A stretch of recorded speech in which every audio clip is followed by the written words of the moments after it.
centuries on the season, Tom, represent the highest wins of any goaltender in the country. High has come in. He's an All-American candidate. He's an outstanding goalkeeper. On the other end, a freshman, Mike Dunham, wearing number 1 for the Black Bears. He's 6'3" from Endwell, New York. I think your first comment there says it all. He's just a freshman.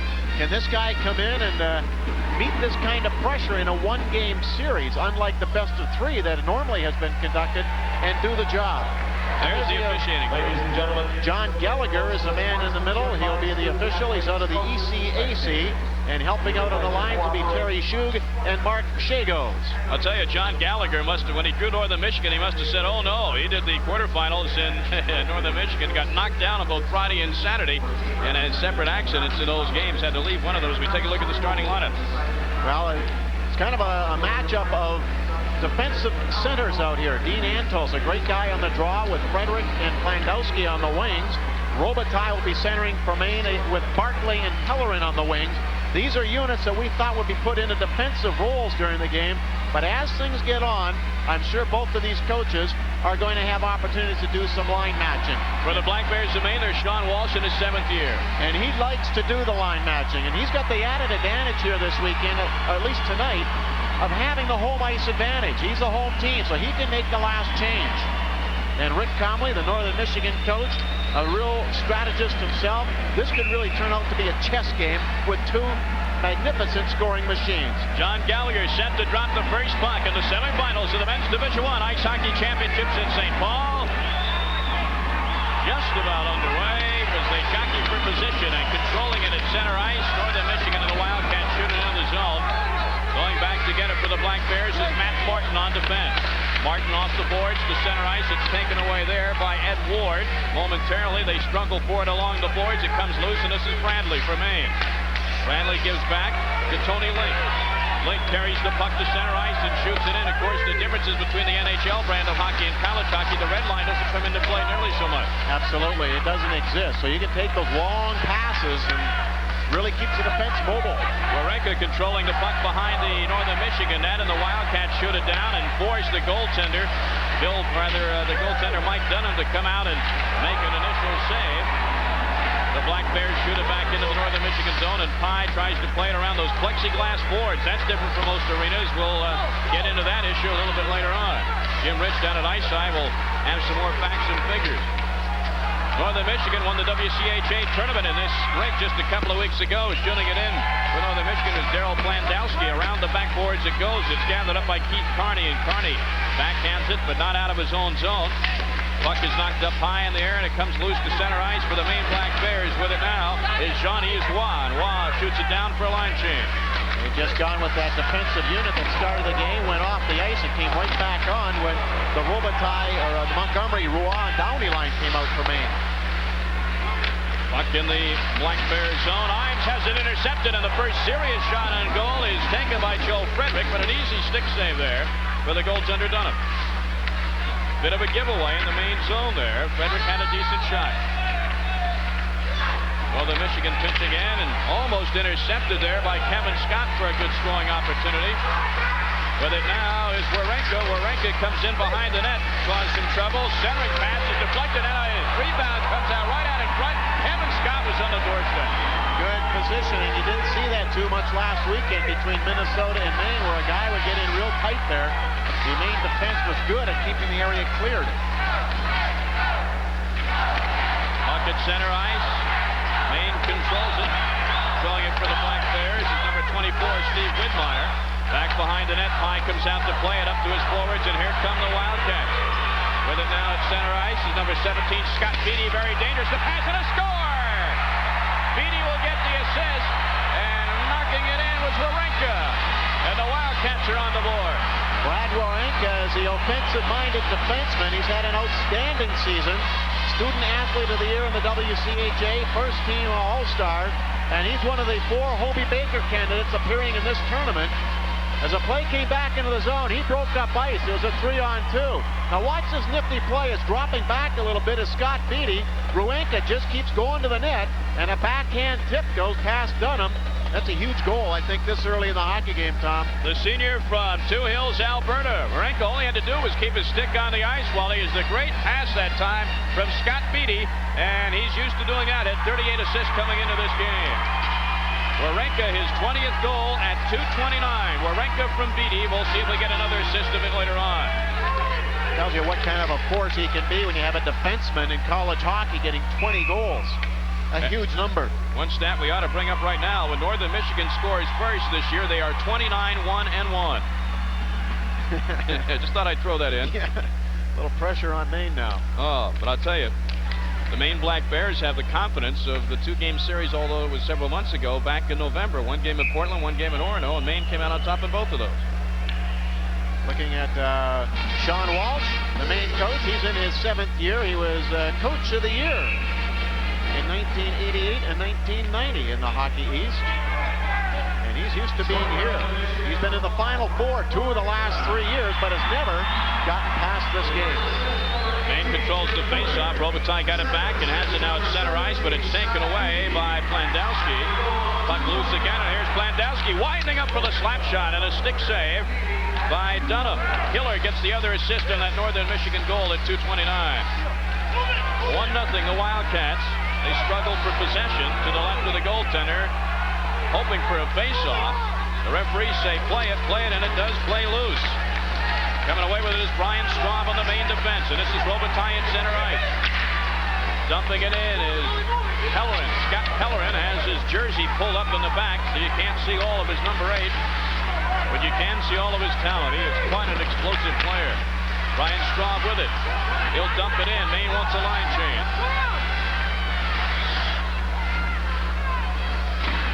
This is Sukharov with it behind the Northern Michigan net, directing traffic. Being pressured in there by number 19 of the Black Bears, Jim Montgomery. Sukharov with it again. Pass is intercepted. 3-on-2 for Maine. Down the slot, the backhand. High with a save. Looked like Johnny's Roy had a good scoring chance. And Bill Pye kept his composure. This is Montgomery. Has the puck taken away from him. To center ice we go. The Wildcats control. Carrying it into the zone is Sabo. Roy recovers from Maine and knocks it back out to center ice where Sukharov comes up with it. Johnny's Roy heads for the bench as Maine is in a line change. Now the Wildcats will change. And that big line of Montgomery, Roy, and Downey has had 2 different checking units on him from the Wildcats. Clearing pass intercepted by Northern Michigan, but a good shot was not had on goal. And here comes Maine on a 3-on-2. Into the zone, and Pye in the slot area has to get his stick out there to stop Justin Tomberlin. Back to the point. Shot thrown in there by Tony Link, but no threat on the goal. They struggle for it to the right of Pye. Northern Michigan comes up with it, but not out of the zone as Matt Martin keeps it in. Tomberlin hustling with it with Wawrinka. And finally the Wildcats clear to center ice. 14:49 left in the first period. Tom Means with Wally Shaver and Jim Rich. Maine cruising on in. The shot is a save. Martin Mercier had a good chance, but it was into the short side, and Pye hugged the post real well and really didn't give him that much room to shoot. Puck comes loose, and it's Lacouture in the zone for Maine. Off the boards to center ice. Intercepted there and sent back in. Kevin Scott tries to get to it for Northern Michigan. Knocks it back behind the goal. Carney is pressured back there. Straub with it for Maine. Keeping it in is Scott Beatty. Weak shot in there by Steve Carpenter. The Wildcats seem to be getting the better of the territorial play. Well, they're controlling the puck a little bit more, and I think that's got Maine somewhat frustrated right now. We will see some adjustments by Coach Sean Walsh. He's very meticulous at that. He knows exactly what to do. And we have a whistle. Looks like the first penalty of the hockey game is going to be called here. And we'll tell you about it in a moment. 13:51 to go. First period, our score. Northern Michigan 1 and Maine 0. We'll be back with the penalty announcement in a moment. Focus, the intense desire to be champion. Power, the outer strength to dominate.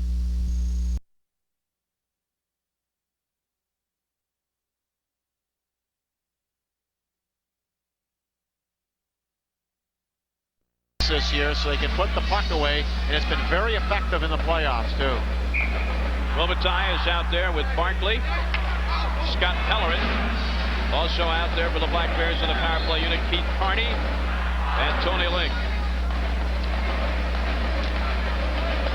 Ed Ward comes into the face-off circle now for Northern Michigan. The Wildcats control the face-off and dump it back down to the main zone. Tony Link goes back to get it for the Black Bears. Passing up the left wing and tripping was Pellerin. Loses possession of the puck, and Northern Michigan shoots it back in the person of Lou Malone. Matt Martin's got to go back and get it. Men's semifinal action, Division I Ice Hockey Championships, NCAA, St. Paul, Minnesota. Northern Michigan shorthanded, but leading this game 1-0. And not giving Maine any chance at all to get set up. Black Bears have hardly been able to get across center ice, and once more, it's Northern getting it up down to the zone. Tony Link is fighting for it behind his own net, and finally coming up with it is Link.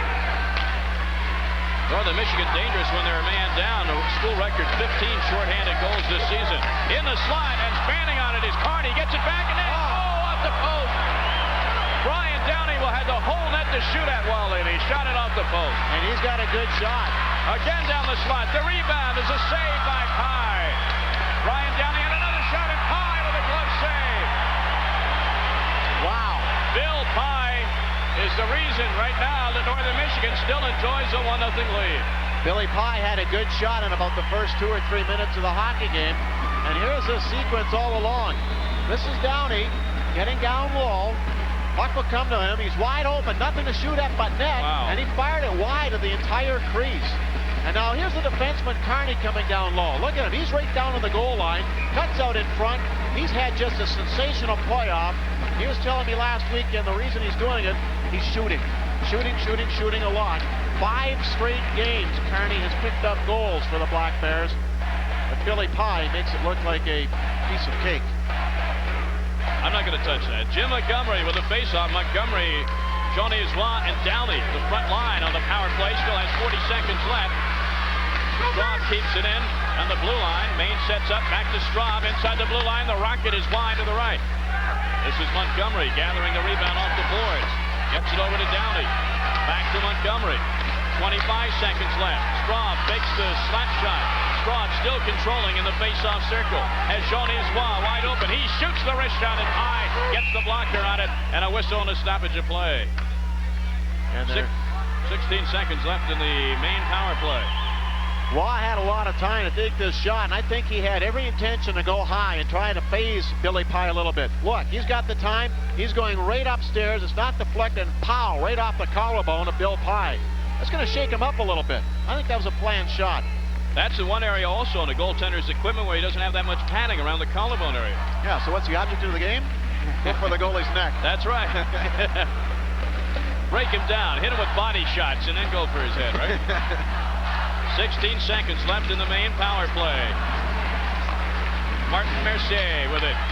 Gets it over to number 14, Dave Lacouture. Back to the point. This is Imes with it at the right point. Can't control, just chops it back in. 3 seconds, 2 seconds. And the sides are back even. So Northern Michigan weathers the storm shorthanded. And immediately a whistle for a 2-line pass. Or an icing call on Northern Michigan. 11:47 left to go here in the first period. There's a timeout on the ice with a score: Northern Michigan 1 and Maine nothing. Cable is America's choice, and April is National Cable Month. TV you've got to see. Get the inside story on America's favorite thrill sport. NASCAR's top drivers and crew chiefs will share their expertise and answer your questions from each stop on the NASCAR Tour. This Week in NASCAR. Thursday, April 18th at 11 Eastern on Prime Network. Pizza Hut is the exclusive sponsor of National Cable Month. TV you've got to see. Let's go ice side now to Jim Rich. Well, Tom, this is one of the few rinks in the country where the glass is clear right down to the ice. And how that affects the play, not so much for the players, but for the goaltenders. Things get a little hairy when a shot is, say, maybe a foot, 3 feet off the ice. But so far, it hasn't been a factor in play, and it's really a unique advantage for the fans here, as well as you watching on television. Tom? All right, Jim, thank you very much. Yes, we can see clearly now. Right on through to the front row. The teams at 5 aside. After the Northern Michigan Wildcats weathered the storm on the shorthanded situation. Northern Michigan leading it 1-0. Tom Mees along with Wally Shaver and Jim Rich from the St. Paul Civic Center in St. Paul, Minnesota. Later on tonight, it'll be Clarkson and Boston University. And here's a break for the Maine Black Bears. Mercier gets in there, but he's well covered up on the Northern Michigan defense. Lou Malone was on him along with Dean Antos. Matt Martin with it now for Maine. His pass to center ice is intercepted and knocked back into the zone by Zabel. Martin goes back for it again, and his pass is almost intercepted at the lower end of the faceoff circle, but Maine now has a 3-on-2 as they regroup into the Northern Michigan zone. The trailer, Tomberlin, the shot from the slot, and it's off the blocker. As Pye was there again. He's looked excellent. That's his 8th save of the hockey game. Yeah, despite the score, 1-0 for Northern Michigan, the better chances have certainly been by Maine in the early going. Back behind his own net again is Kent Salfine. Here comes Tomberlin to center ice. He's got Widmeyer on the right wing. Widmeyer couldn't control, and here comes Northern Michigan back again. Widmeyer with it at center ice. Dumps it into the Northern Michigan zone. Robitaille tries to pounce on it. Robitaille by himself behind the net for a moment, but nice job of covering up there on the defense by Mark Beaufait. Beaufait is back there now, has some help defensively. Carney has a jump over his stick. Black Bears trying to control in the Northern Michigan zone. It's still in the Wildcat zone, knocked into the corner now where Robitaille is waiting for it. He avoids a check.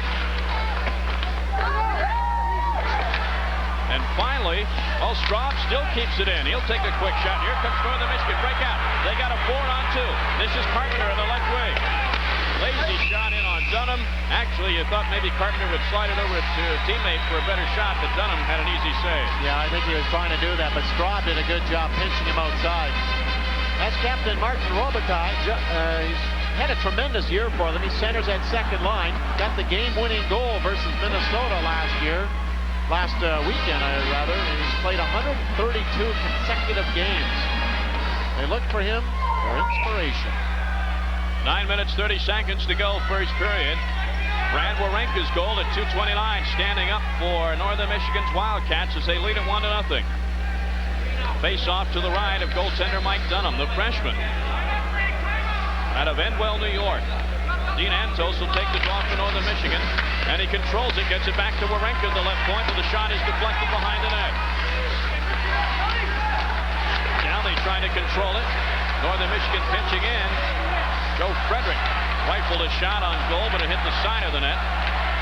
Himes with it now for Maine. Here come the Black Bears. Jean-Yves Roy over the blue line. Tries to split the defense, can't do it, but gets away and knocks it back to Himes at the point for the blast. It's deflected wide. The Maine defenseman very deft, what I can see, at controlling that puck at the blue line and either taking the big shot or just dumping it into the corner and helping to control the play in the other team's zone. They pitch in very well, too, and it leads a lot to the offensive attack that they have. And when you've got defensemen like that can get out there with that big line of Raw, Montgomery, and Downey, it allows an awful lot of offense. Those guys are zipping around all the time. They know they can just toss it back and get a shot on goal and look for a rebound. Icing the call is Brad Wawrinka, who's done yeoman duty already today. He'll take a short rest on the bench. He's a Hobie Baker candidate, has the only goal in this game so far. And I think that story right there says a lot. Ton of points. He creates an awful lot of offense. We'll see a lot of Wawrinka in this game. He logs a lot of ice time. Even though both of these teams dress and play 6 defensemen, the better ones see more ice. The BD, Scott, and Hiller line on for Northern Michigan, but it's Maine putting on the pressure and Pye has to make the save. But watch this line for the Wildcats in the green and gold. Beatty, Scott, and Miller, a total of 93 goals, 108 assists. That's 201 points for this one line this season. They're scary. Yeah. They're real scary. Scott Beatty's sentiment on it, we were talking to him before the game for a while. He seems real loose, real relaxed. He felt, hey, so what if we got in here at 9:30 last night? We're used to this, these long bus trips. When you're out of Marquette, Michigan, and you probably still had 3 feet of snow on the ground up there, you're never in a hurry to go anywhere. Lacouture will take the face-off with Beatty to the right of goaltender Bill Pye, who's been the singular star of the show on the face-off. A hard shot there, taken by Maine Steve Tepper, but it was wide in the net.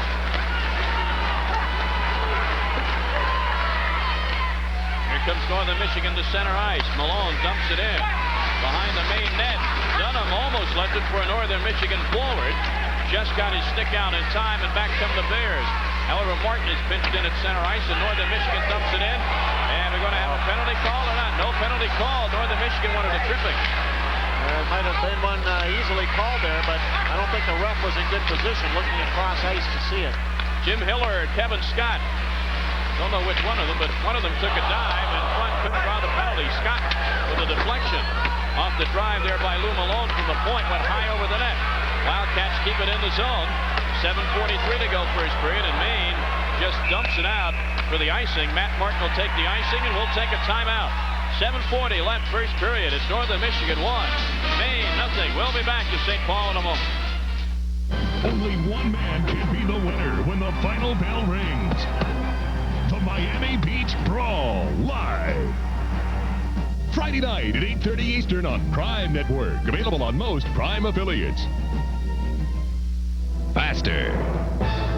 Farther. First. The 1991 Diet Pepsi Track Challenge. Live Saturday at 3 Eastern on Prime Network. Back at the St. Paul Civic Center with me is Minnesota coach Doug Woog. Doug, your team was knocked out by the Maine Black Bears.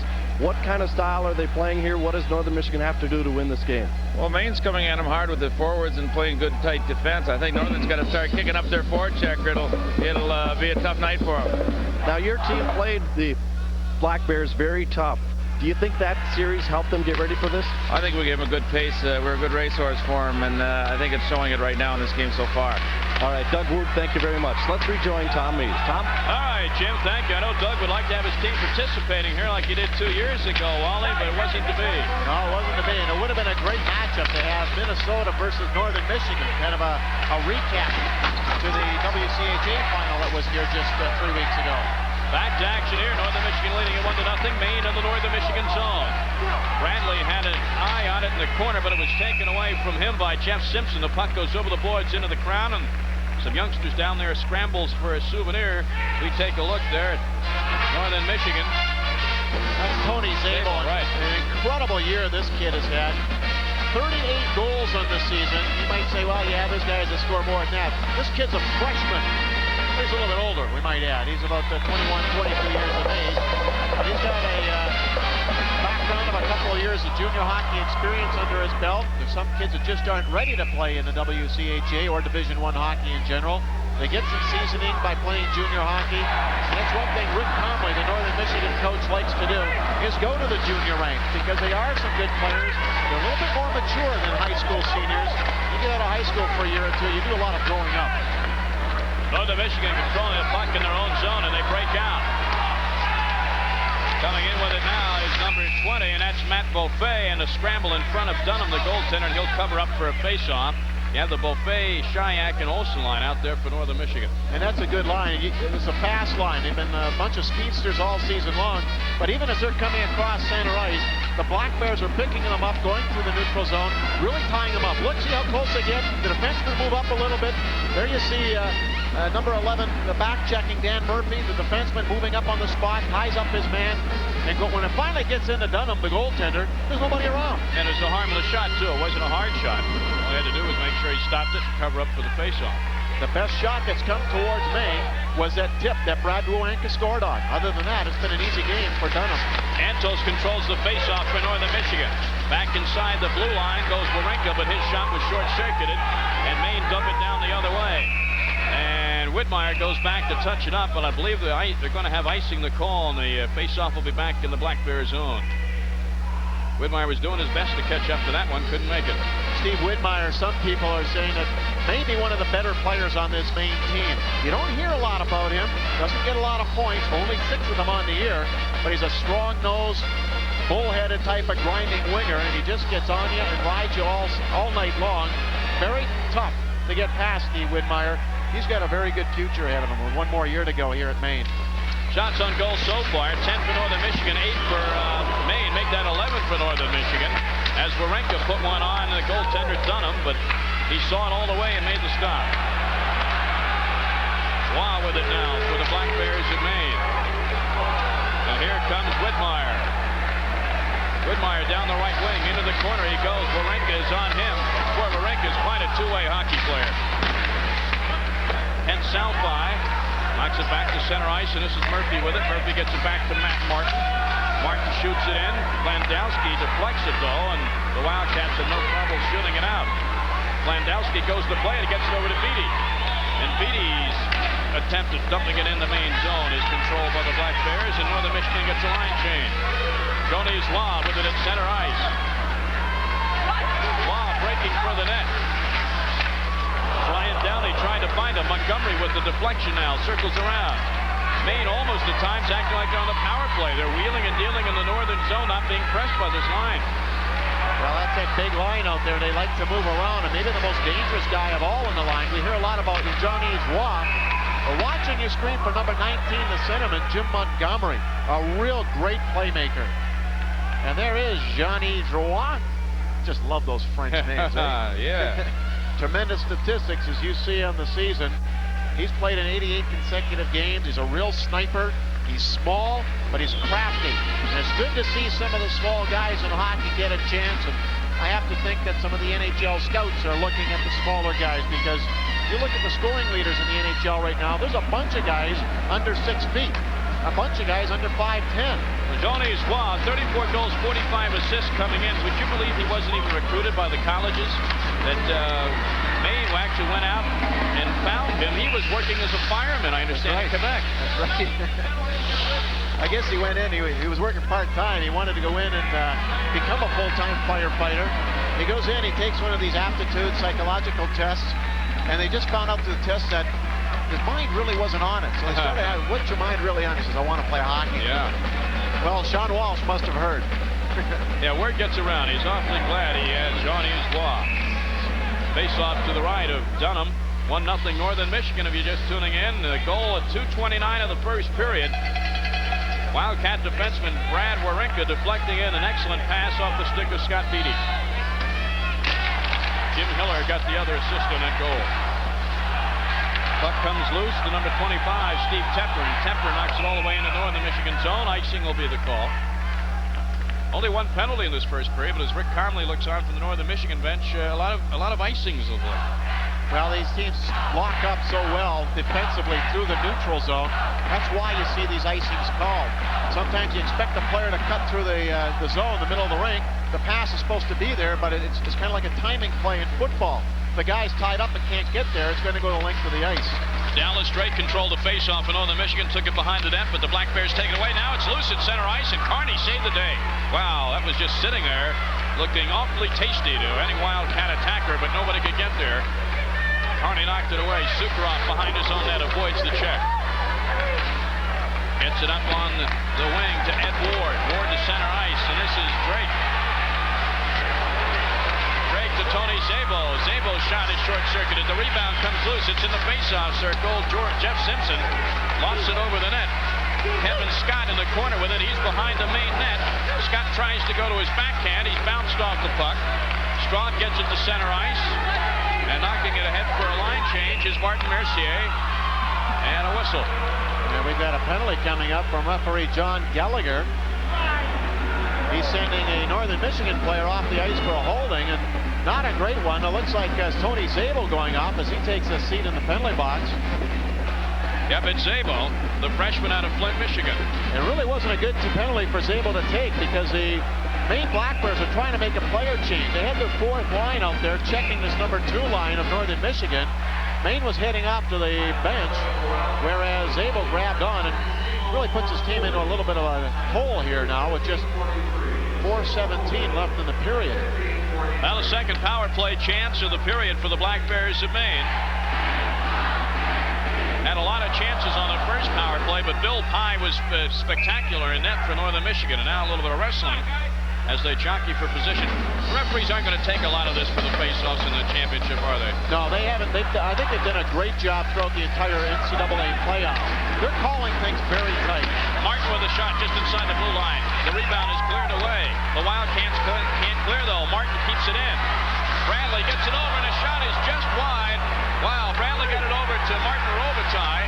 Now it's Bradley. Make that Robitaille behind the Northern Michigan net. Gets it over to Pellerin. Scott Pellerin controlling. Back out to the point. Link to Pellerin. Robitaille. Garrett McDonald is on him. McDonald takes the puck away, but Maine gets it right back. This is Pellerin. Pellerin in front. The backhand is a save by Robitaille. He had the shot, and Pye makes the save. Martin Robitaille, the junior, with an excellent opportunity.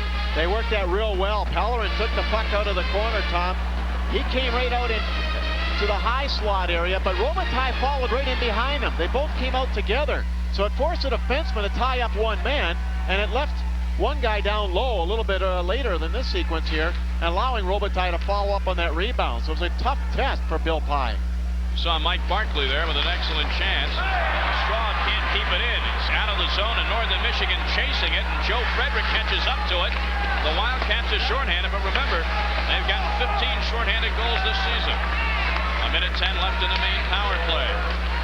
Up the ice we go. Jean-Yves Roy now on the right wing. Tries to get by the defense. He's a little guy. He's got some strength, though. Montgomery now wheels it around. And back in the net for Brian Downey. Montgomery takes a hard check. Jean-Yves Roy with a lot of room. Gets it back out to the point. This is Straub. Carney. And it's intercepted there. And a nice play defensively by Mark Beaupre. One thing Northern Michigan does, like any other team, they're really aggressive and put some fast players out to kill penalties. Behind the net for the Maine Black Bears is Downey. Downey leaves it for Montgomery. Back to Carney. Carney winds up with the drive. The save, the rebound, and the slot. And Northern Michigan gets to it. But Straub recovers and a whistle. And we're going to have a penalty. It'll go up against Maine, too. Downey, yeah. Brian Downey, the sophomore, with the penalty to even things up. Watch on your screen here. There's a couple of Northern Michigan players down. See him trying to get back up to the puck to clear the zone. Can't get there. Downey. Who, me? Nah. He's called for the trip. With 2 minutes 40 seconds left in the first period. Comes at 17:20. 23 seconds left in the penalty to Northern Michigan. So in 23 seconds, the Wildcats will be with the man advantage if we don't have any more action. This is the kind of hockey I like right here. 4-on-4. It's a real good test of skills offensively and defensively. You've got to play man-to-man coverage pretty much. 15 seconds left in the Northern Michigan penalty, and the Wildcats will get Zabel out of the box. Northern Michigan controlling, dragging some time off the penalty. And here come the Wildcats. Zabel will be out in 4 seconds. Puck is now in the Maine zone, and that's exactly what they wanted. Is the Maine Black Bears are now shorthanded. Wildcats on the power play. Zabel out of the box with it at center ice. Just dumps it into the left corner. Dunham goes back to control it. Dan Murphy wheels it around the boards, but not out, and now Pellerin knocks it out of the zone. 1:15 left in the Northern Michigan power play. Wildcats lead at 1-0. Under 2 minutes to go in the first period. Nice moves there by Phil Sukharov, getting around the Maine defense. Hiller now at center ice. Gets it over to Scott. Scott shoots it in behind the net.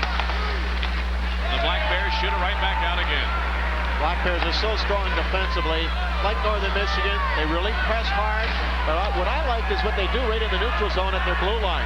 Put up a wall there and make it difficult for any team to come in. Northern right here has to dump it in.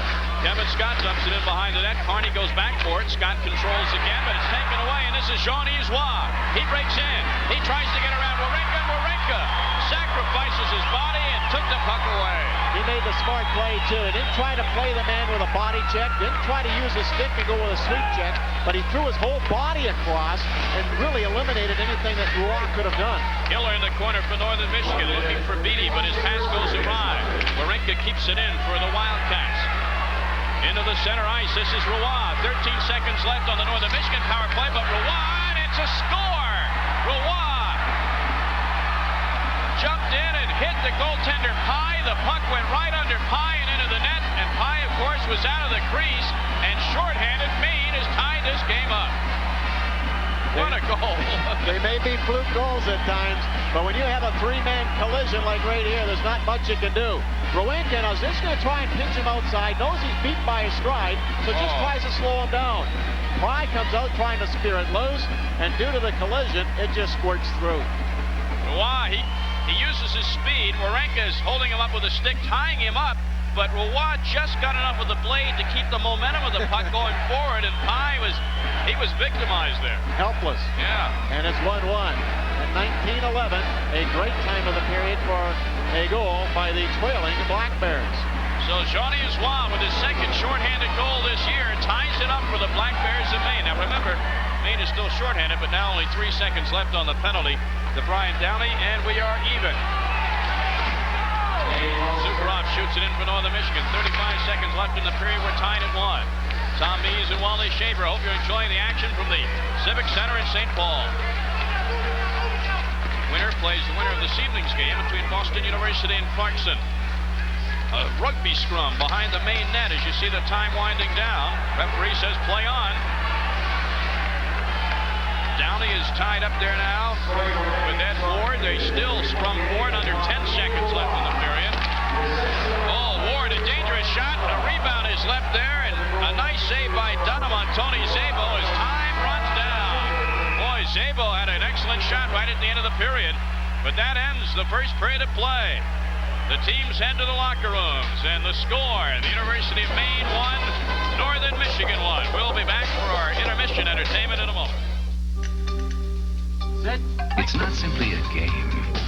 It's an era of fitness, health, muscle development, body toning, beauty, and power.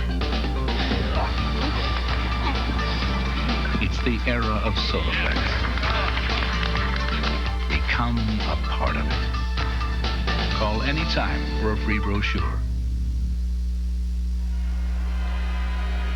We're at first intermission of the national semifinal game here in St. Paul, Minnesota. The NCAA ice hockey tournament. The Northern Michigan Wildcats and the Maine Black Bears are tied at 1. We'll recap the scoring, have the highlights, and some interesting interviews as well when we come back to St. Paul in just a moment. Remember me? I'm the kid that had a report due on space. Then I got the new encyclopedia.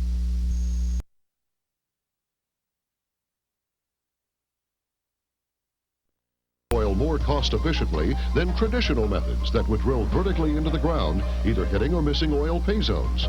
But innovative technology in a process known as horizontal drilling can make use of existing wells by lowering pipes to certain levels and then drilling horizontally to tap into oil trapped in existing vertical pockets. Estimates for one of these horizontal wells is an impressive 19,000 barrels a day.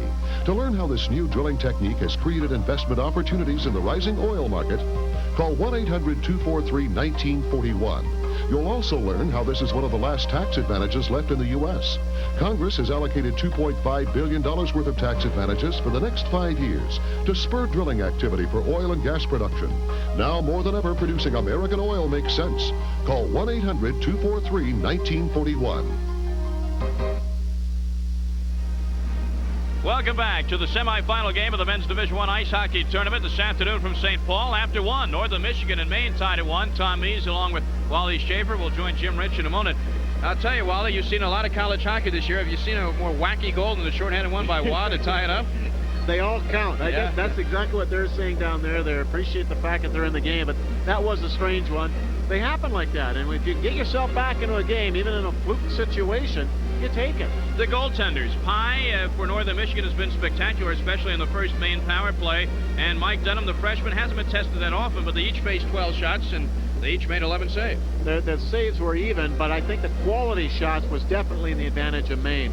Billy Pye comes out. He likes to challenge. He's smaller in stature, so he has to come out a little bit more and challenge the shooters. He's had some very good, accurate shots thrown at him. And going into the locker room, the Maine Black Bears got to get a big lift from a goal. Not only a goal, but a short-handed one coming in to tie it up 1-1 after one. We'll be back here to St. Paul in just a moment. Jim Rich will be standing by with some interesting interviews for you. There's our score, 1-1 after one.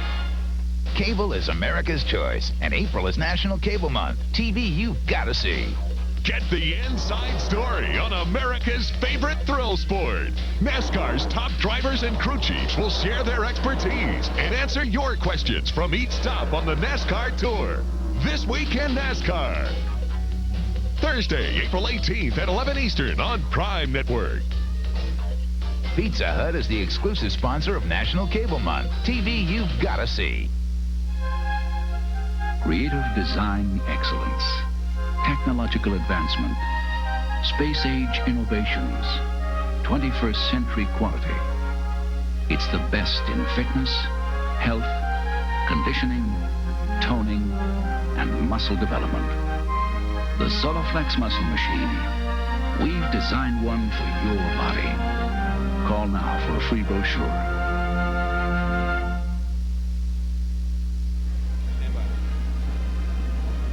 Welcome back to St. Paul, everyone. Now let's go down to ringside and Jim Rich. Jim? Thank you very much, Tom. With me is Lang Kennedy, the president of the NCAA Division I Ice Hockey Committee. And Lang, first of all, this tournament really has grown over the past years, and why do you feel that is? Well, it really has grown, and I think part of the reason is the growth of college hockey nationwide. And I think the fan following that all these great teams now have. And also, you know, I tip my hat to the St. Paul Area Chamber of Commerce and the organizing committee right here locally in St. Paul, because they've raised the level of this championship to the point now where it is a major championship. Now you're drawing record number of fans wherever the tournament goes. Where is it headed now after St. Paul? Well, next year it goes back east, you know, and if the committee had the crystal ball working, you know, we'd have 3 Eastern teams going into Albany, but it doesn't work that way. But we're heading to Albany next year for the Knickerbocker Arena, which is an outstanding facility, and we're looking forward to that. And following the Albany tournament next year, we go to the Milwaukee Bradley Center. And then this summer, our committee will be sitting down and evaluating future sites for the next 3 or 4 years. We'd like to do this in advance so that the local organizing committee can have some time and study the tournament, work with the committee very closely so that they can really establish and maintain a championship level quality tournament like we have right here. Now the standards seem to get higher and higher every year. What exactly do you look for when you approach a city or an arena? Well, first of all, you have to have a facility that can hold 14, 15, 16,000 because you know, even with the 3 Eastern teams here in St. Paul, we're going to have a full house here, and also that's number one. And then you look for the housing, the hotels, and the organizing local organizing committee that will go to work and maintain and market the tournament, and we put all these elements together, and that's really what the ingredients of a fine tournament is. And then you add to that the actual working of a tournament, the officials, the backstage people, the working with the teams that are participating in the tournament, and all of these elements have to come together and mesh very closely for an outstanding tournament. All right, Lang Kennedy, thank you very much. Speaking for all the college hockey fans around the country, it's a great show. Pleasure to be here. All right, it is now a 1-1 hockey game here at the Civic Center. We'll be back with first period highlights right after this. Not again. Aren't you tired of running? To replace your pantyhose? Well, now there's no more runs. Guaranteed never to run, ever. The secret is Smart Nylon. It actually stops a run before it starts. Look, we'll run a nail file right down this leg. But these pantyhose are no more runs. Abuse them, bruise them. You're still able to use them. Not even this pot scourer can harm no more runs. Yet they're so sheer, it's like wearing silk. You get 4 pairs for only $19.95. If any pair ever runs, we'll replace it with 2 pairs free. Control Top now available. So use your credit card and call now. To order No More Runs, have your credit card ready and call 1-800-776-4300 or send check or money order to the address shown. You can order No More Runs in nude, suntan, or black. Available in all sizes. Control Top is also available. So call 1-800-776-4300. Follow America's top amateur athletes all the way to Olympic gold on Prime Network. All summer, we'll canvass the nation looking for tomorrow's superstars. Experience the intense competition as these young sportsmen challenge the world with their talent. The excitement of track and field, the grace of gymnastics, and the fervor of swimming and diving. It's all here as Olympic hopefuls compete on Prime Network. Welcome back to the Civic Center in St. Paul, everyone. An excellent first period of hockey in the semifinals. Northern Michigan and Maine tied at 1. And Wiley, let's take a look at the scoring summary and the highlights. Well, it was quick. Brad Ruenka early in the game at 2:29, and then towards the tail end of the period, that fluke goal by Jean-Yves Roy evened things up. Shots on goal were 12 apiece in the period. Here's a goal by Ruenka, though. Northern Michigan got going. This is a Scott Beattie, the playmaker of the series, coming across the middle of the rink. Now watch as he shifts to the left side. There's a slight seam being set up as he puts the brakes on.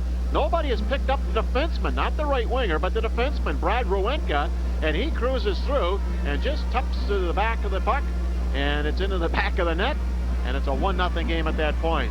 And then Maine, shorthanded, killing off a penalty to Brian Downey, comes racing up ice. Roy just gets a step on the defenseman, Ruenka. Pye figures he's got to play with it. He did, but as his left leg was up in the air a little bit, the puck bounced underneath and slid into the back of the net, tying up with the hockey game in the final minute of the opening period. Well, we have an even score at 1. We have an even number of shots on goal at 12. From your vantage point with me up here in the press box, who do you think, if anyone, had the better of the play in the first period? I think a slight edge would have to go to Maine. They seem to control the puck a little bit longer.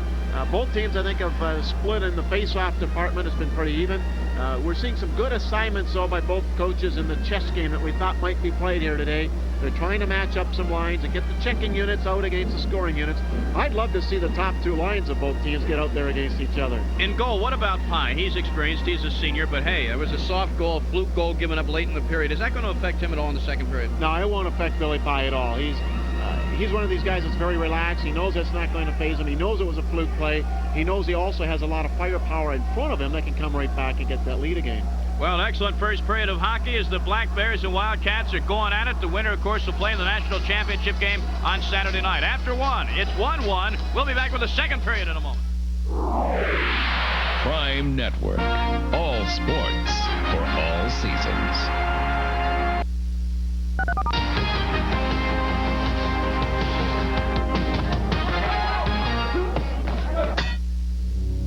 It's new. It's hot. It's electrifying.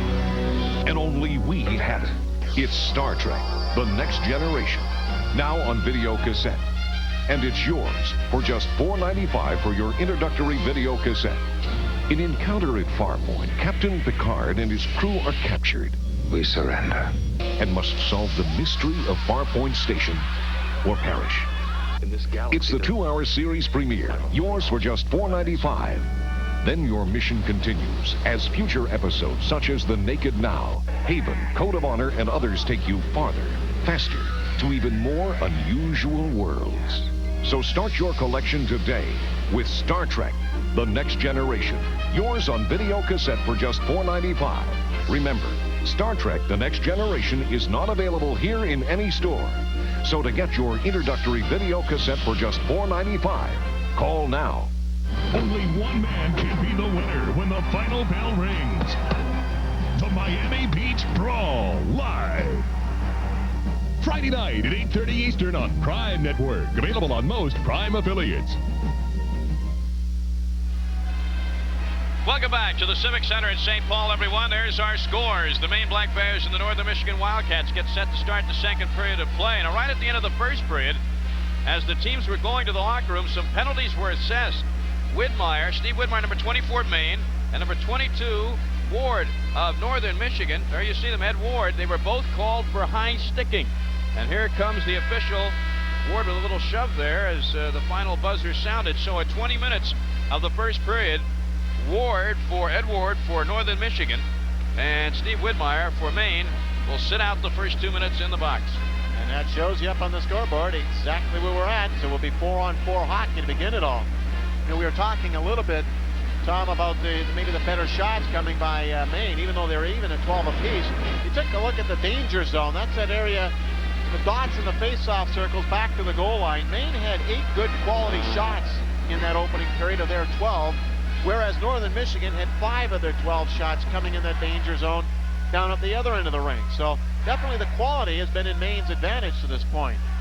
And as far as some of the snipers for each team, Beatty had, of course, the nice assist on the goal, but he didn't have any shots on goal in the first period for Northern Michigan. Johnny Zwa had 3 shots on goal, and the worst of the 3 by far was the one he scored the goal on the shorthanded effort, although it was a great effort by Wah just to keep the puck moving forward. You're taking a look at Mike Dunham, the goaltender for the Maine Black Bears. Northern Michigan hasn't made their way into the ices yet. They're coming down the hallway right now, so they'll come in. Dunham is really looking at this series as any other game. He was a top recruit in the country last year by the Maine Black Bears, and they were glad to land him. I don't think Sean Walsh ever expected the kind of performance that he's gotten out of his goaltending this year. He told me at the beginning of the season that he was concerned about the net minding. He had Matt Deljudas, who decided to turn pro with the Boston Bruins. That left him with Garth Snow, who's just a sophomore, and a rookie, Mike Dunham. But they've turned out to be an awesome 1-2 counterpunch and have done a fine job in guiding the Black Bears to just about as far as you can go in a college year. And as far as the Black Bears and Wildcats go, lifetime they've met 11 times before today. Northern Michigan has won 6, Maine has won 5, but Maine has won the last 4 in the series, including 2 games in the state of Maine back in the month of November. We took a look at Pye, and there's the freshman Dunham. No doubt that Pye has faced the more difficult shots, but the bottom line is that Dunham and Pye have both kept their teams in this one at 1-1 after 1. Cheeseheads. Well, you guys are from Wisconsin. Wisconsin is always in the Final Four. I mean, many fans may not understand that, but Wisconsin will always be in the Final Four. The ice hockey team might not get here, but their fans are always here. They have a good time, too. There's nothing I enjoy more than watching that Wisconsin band.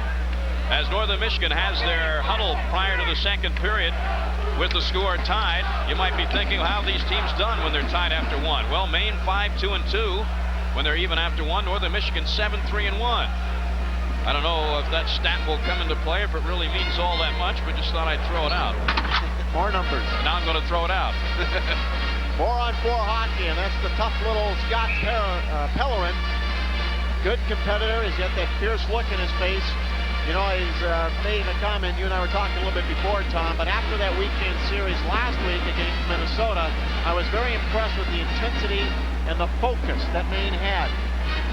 It looks like just beating Minnesota was a step along the way. They want to win this national tournament this year. Ward for Maine and Whitmire, rather Whitmire for Maine and Ward for Northern Michigan will send it out in the penalty box for the first 2 minutes, so it's wide open 4-on-4 unless we have penalties. With it now is Warenka for Northern Michigan. He goes to center ice to Mark Beaufait. Beaufait dumps it in the Maine zone. Straub is hit hard behind his own net as he gains the puck. Puck comes loose out of center ice. Northern Michigan comes back for it in the person of Garrett McDonald as he and Warenka on defense. Cross-ice pass for Warenka. A minute 28 left in the dual penalties. Breaking in and having a good opportunity with the backhand was number 25, Tony Szabo. The save by Dunham. Now the puck bounces over Warenka's stick, and Maine has a 3-on-1 developing. This is Robitaille.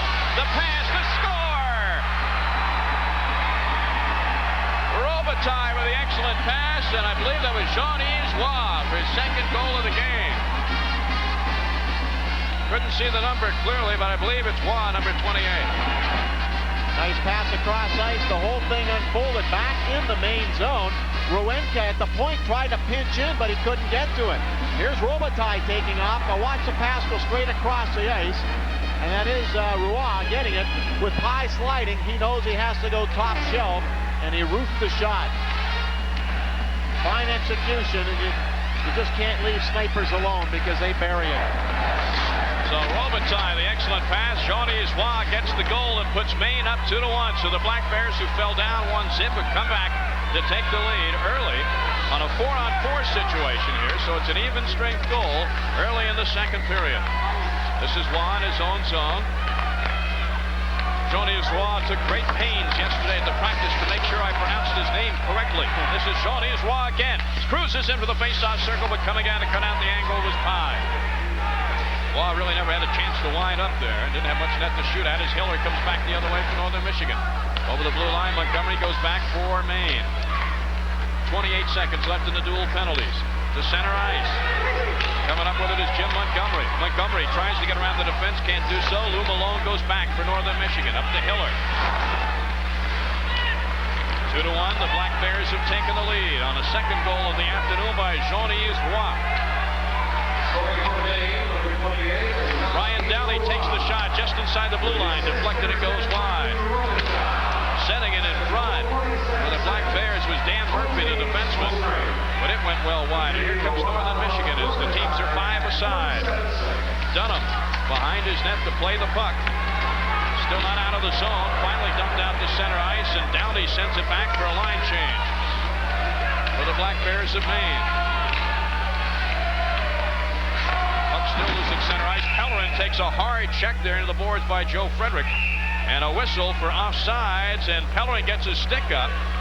There is the man of the hour in the state of Maine, Jean-Yves Roy. Tell you, the one thing you want is you like to see your top players having a peak performance. Jean-Yves Roy having that kind of game. That's why he's a candidate for the Hobie Baker Award, given annually to the top collegiate hockey player. That will be announced after the Saturday night game here, following the championship contest. The winner of this game advances to it against the winner of the Boston University Clarkson game, which we'll be bringing you on the Prime Network a little bit later this evening, 7 o'clock Central Time. On the offside, the face-off, just over the Northern Michigan blue line at center ice. Robitaille is thrown out of the circle. Also thrown out of there for Northern Michigan is Antos. And it'll be Pellerin taking the draw with Daryl Plandowski. Puck comes back to Northern Michigan defense. This is Steve Carpenter. Carpenter gets it to center ice. Wildcats dump it in. Pellerin controls for Maine, back down to center. Tom Mees along with Wally Shaver here from the St. Paul Civic Center. Semifinal game, Division I Ice Hockey Championship. Other semifinal at 8 o'clock Eastern, 7 Central Time tonight. Puck comes loose back in the Northern Michigan zone, and this is Jeff Simpson. Center ice now. Carney gets back on it for Maine, dumps it back out to center. And the Black Bears reorganize. This is Straub. Ryan Straub lugging it in over the blue line. Deep in the zone, right in front. The shot is taken, and a save. Mike Barkley was right in front, and Pye had to save the bacon there. Now the defenseman on the play for Northern, Steve Carpenter, didn't have him tied up very well. Straub's the defenseman. He elects to rush the puck into the zone. He takes a glance across.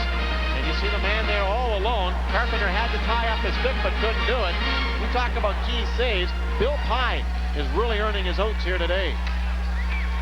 Ryan Straub, the big defenseman for Maine from Bozeman, Montana, the unlikely site. College hockey player. Evel Knievel's from? Is he out there somewhere? Somewhere. Snake River Canyon, I think, gobbled him up. Here comes Northern Michigan. And taking a nice shot on goal there for the Wildcats.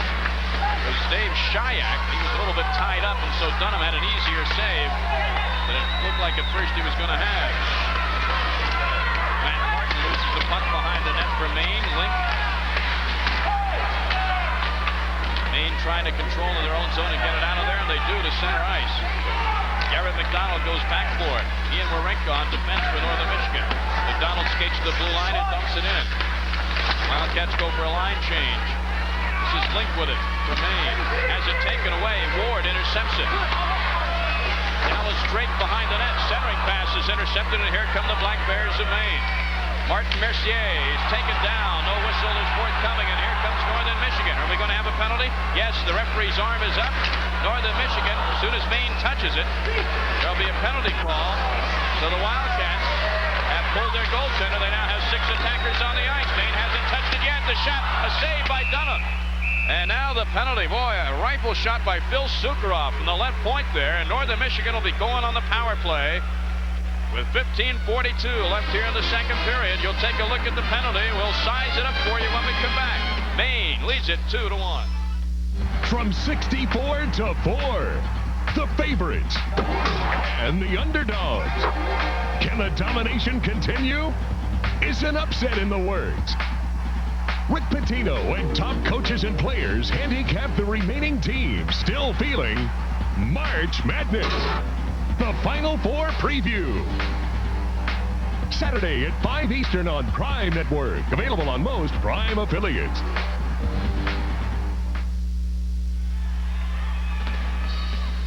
Martin Mercier, 2 minutes for holding at 4:18. So the Wildcats of Northern Michigan go on the power play. And it'll be their second opportunity in the game. Their first one was not too successful. No. They got scored against. Taking the draw for Northern Michigan, Dallas Drake. He bumps it behind the Maine net. The Black Bears try and clear it. Do so. Johnny Joie whistles it down the ice, and Sukroff goes back for it for Northern Michigan. Talked a little bit earlier about the strategies of penalty killing a lot of teams like to employ this year. You have the top two guns for Maine out there right now, Raw and Montgomery up front to kill it off. Malone controls for Northern Michigan in his own zone. Puck to center ice, dumped in behind the net. Dunham controls at the side of the net. Leaves it for Straub. Straub whistles it around the boards and all the way down the ice. And a chance to change the penalty killers, who had a very easy task for the first half minute. 1:20 and counting in the Northern Michigan advantage. Trailing in this game 2-1. You're not going to get very many power play chances. Either one of these teams expected to have too many chances in this game, so you got to take advantage of them. Puck comes back out to center. Northern Michigan is offside. If they touch it, they don't, though. And Maine will clear the zone, and this is Carney. Carney carries it in and then thinks better of trying to make a rush and leaves it for Wawrinka of Northern Michigan. Black Bears get a change. This is Wawrinka. He'll lug the puck into the main zone. He'll split the defense. Wawrinka with a shot to save by Dunham. The rebound comes out to Beatty. Beatty thinks better of taking the shot. Wheels around to try and set somebody up at the point. That leaves it open, and Maine clears the zone. That's the advantage of having a high-powered defenseman back there. Brad Wawrinka can break in, make things happen. He stick-handled himself through two people and still managed a shot. On the right wing coming up is Kevin Scott. Scott dumps it in. Northern Michigan goes to chase. Himes gets there first for Maine, but can't get it out. Puck is kept in by Beatty. Jim Hiller with it now behind the net. Black Bears try and get it out, can't do so. Hiller still behind the net. In front. Well, Malone, rather, Dean Antos. Dean Antos was right on the doorstep and almost had a quality shot, but he couldn't quite control it. 3 seconds, 2-1, and the penalty time is elapsed. Perfect penalty killing by the Black Bears. And as we say that, here's Northern Michigan 2-on-1 at full strength for a moment. Dave Shayak carries behind the net. Centering pass is knocked aside. Shayak again goes for it. And this is Scott Beatty with it along the boards. Maine has to take it away. Black Bears got a little careless there at the end of that penalty. Maine clears the center. Malone and Sukroff on defense. This is Lou Malone. He'll dump it in behind the Maine net. Around the boards it goes. 3-on-2 setup in the face-off circle. Now pitching in from the blue line is Malone. He whistles one, but it's deflected well wide. Malone can't keep it in. 13 minutes left here in the second period. Maine leads it 2-1 over Northern Michigan. Malone again at center ice. He'll carry into the main zone. Dumps it in by the Black Bear defense. Forces Dunham to play it. Blink off the board. Puck lays along the boards, waiting for somebody to get it. Mark Olson goes in after for Northern Michigan. Coming away with it is Beaufait. Beaufait, centering pass attempt goes awry. The net is knocked off the moorings. We have a whistle with 12:34 left in the second period. Let's go ice side to Jim Rich. Jim? Thanks very much, Tom. Right now, Northern Michigan is having a very hard time getting set up in the main zone. All season long, Northern Michigan has been able to get goals off their forecheck. They like to dump in and go very aggressive, sometimes even 3 men deep. But this afternoon, Maine is able to quickly move the puck out of their zone, and that's been the difference so far, as Northern Michigan has not been able to keep up a sustained tack. Thanks, Jim. Wally, Jim made a good point that apparently Maine is taking Northern Michigan out of the game plan that they've used successfully throughout the season. Well, it was very effective for them last weekend, too. What really impressed me with Maine, and they're not known for it, I don't think, around the country, but their defensive play. Their wingers are coming back extremely well, picking up players and tying them up. That means a defenseman can control the middle of the rink, and if that's where the puck carrier's coming, he's outnumbered 1 against 2 defensemen. Fine defensive play by Maine. Jim Montgomery carries into the Northern Michigan zone, but he's bumped effectively off the puck by Antos, and here come the Wildcats. At center ice, this is Wawrinka. Marinka carries in himself as he's wont to do. Not too much dumping of the puck by that big defenseman. Battling for the puck now is Landowski. Landowski gets it over to Dean Antos. Antos' pass doesn't connect. In front of the doorstep. Antos again. Along with Landowski. Trying to work a play, but it doesn't materialize. And the puck is all the way down the other end of the rink. And icing is the call against the Black Bears of Maine. 11:51 left here in the second period. Maine 2, Northern Michigan 1. We'll be back to St. Paul in just a moment. This is a golfer. He'll play anywhere. Golf Digest magazine helps his game anywhere he plays with instructional articles from top pros. So wherever you play better with Golf Digest. Get a full year of Golf Digest for $19.77. Call 800-453-4300 now and get our free half-hour instructional video with your paid subscription.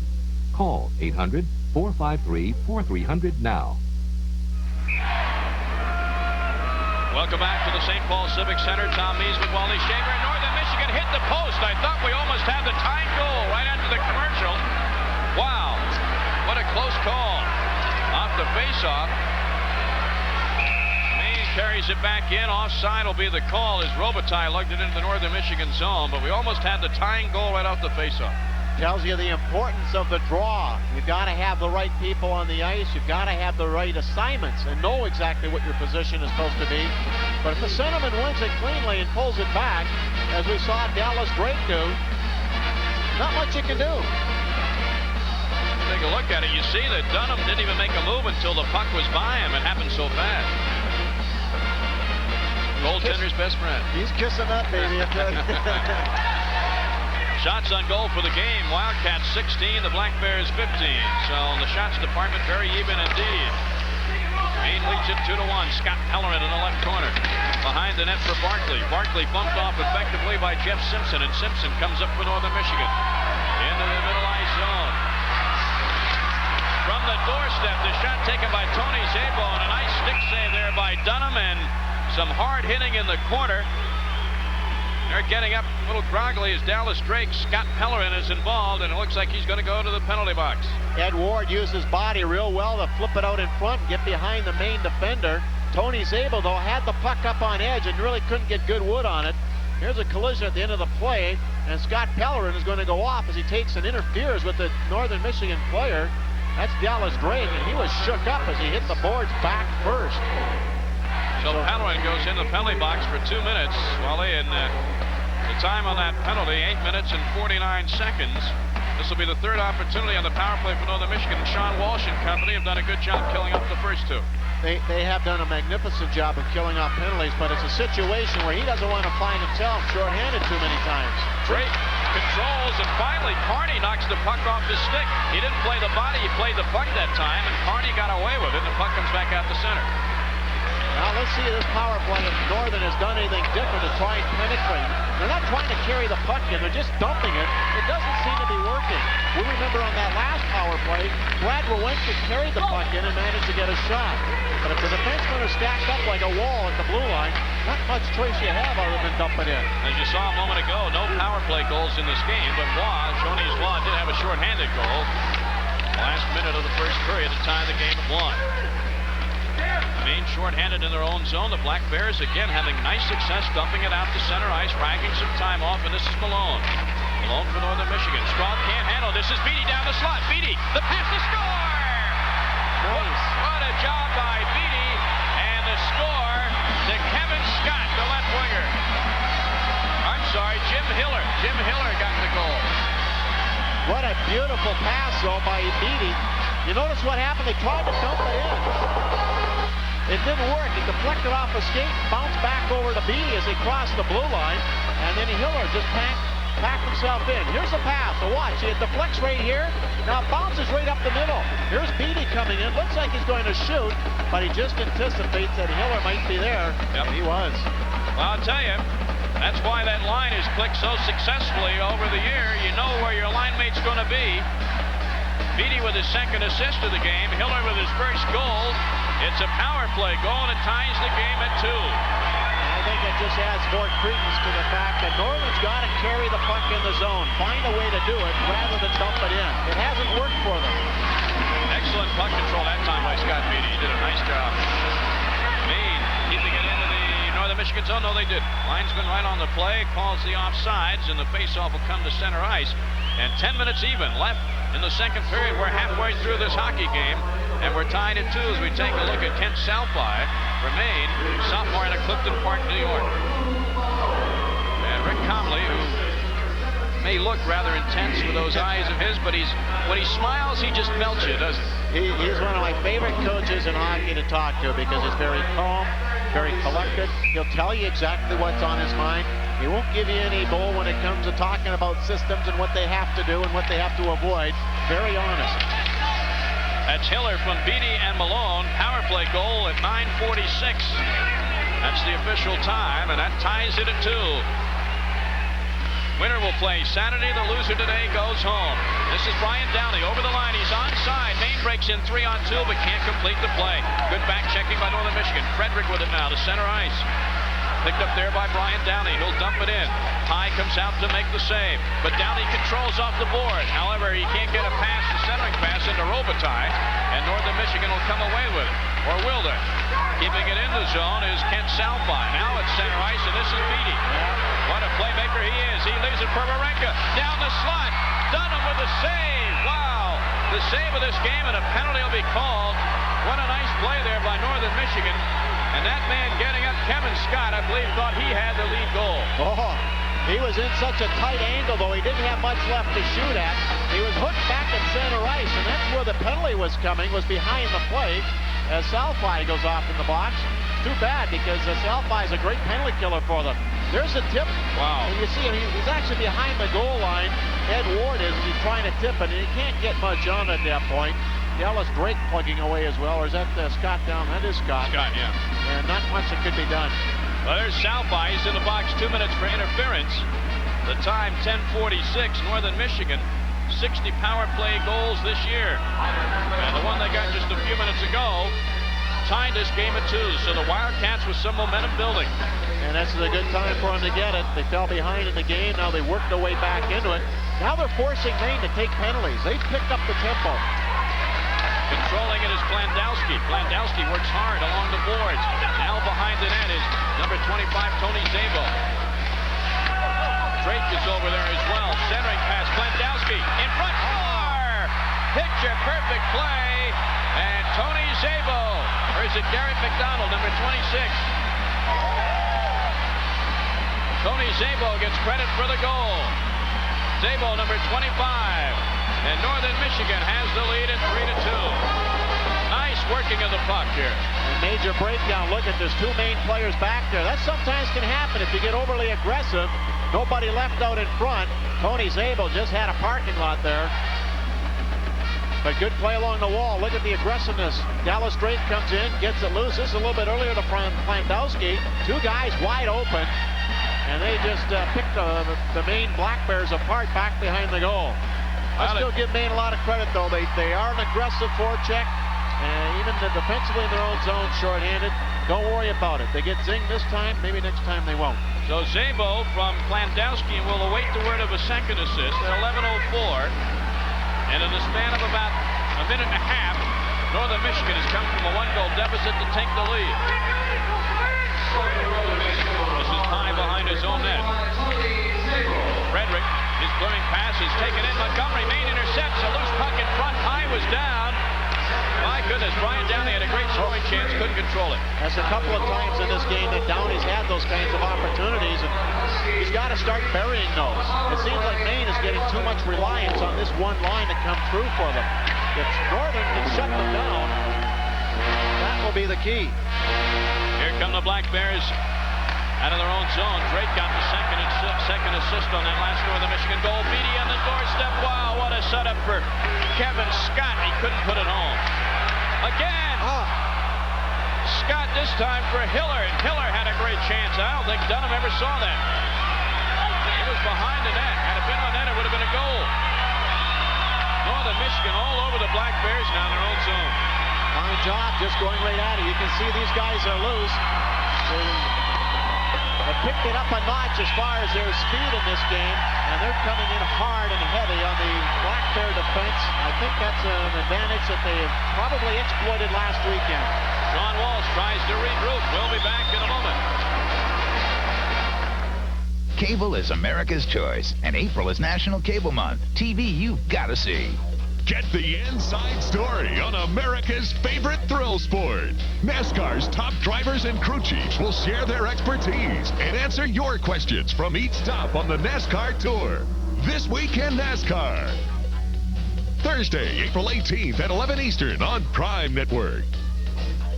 Pizza Hut is the exclusive sponsor of National Cable Month. TV you've got to see.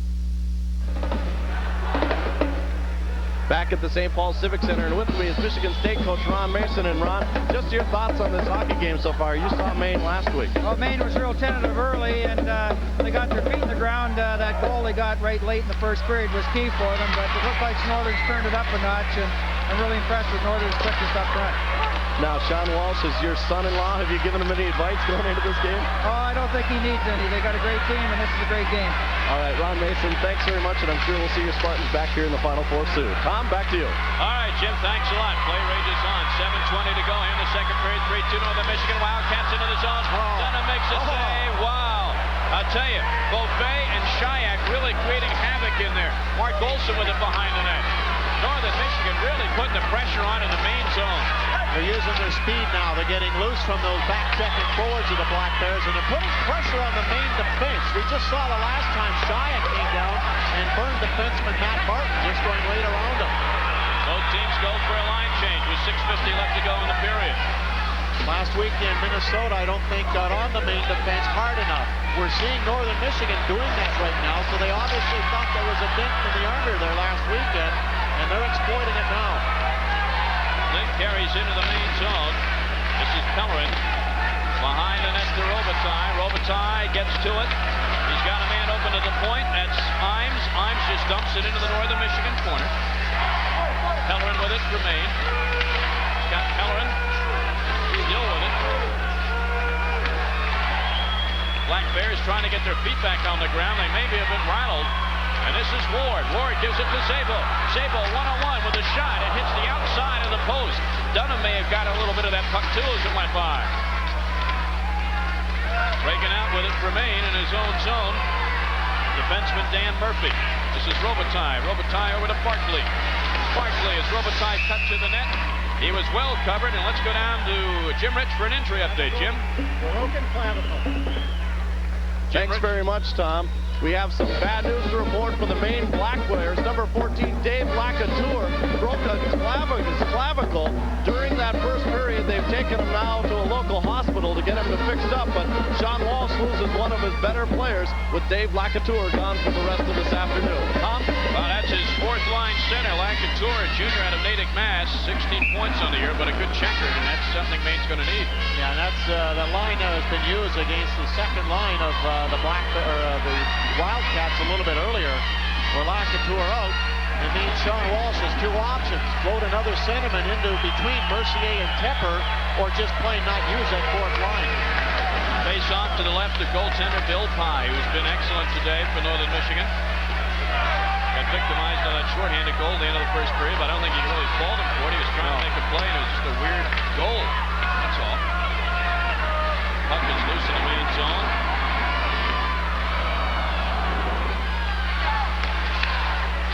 Black Bears trying to control Jean-Yves Roy. Jim Montgomery behind the net. Montgomery leaves it for number 20, Brian Downey. He's checked off the puck. Roy takes it. 5:14 left in the period. Jean-Yves Roy with a quick shot and a save by Pye. And the puck is cleared down the ice. Dunham comes out to make the save, thus waving off the icing.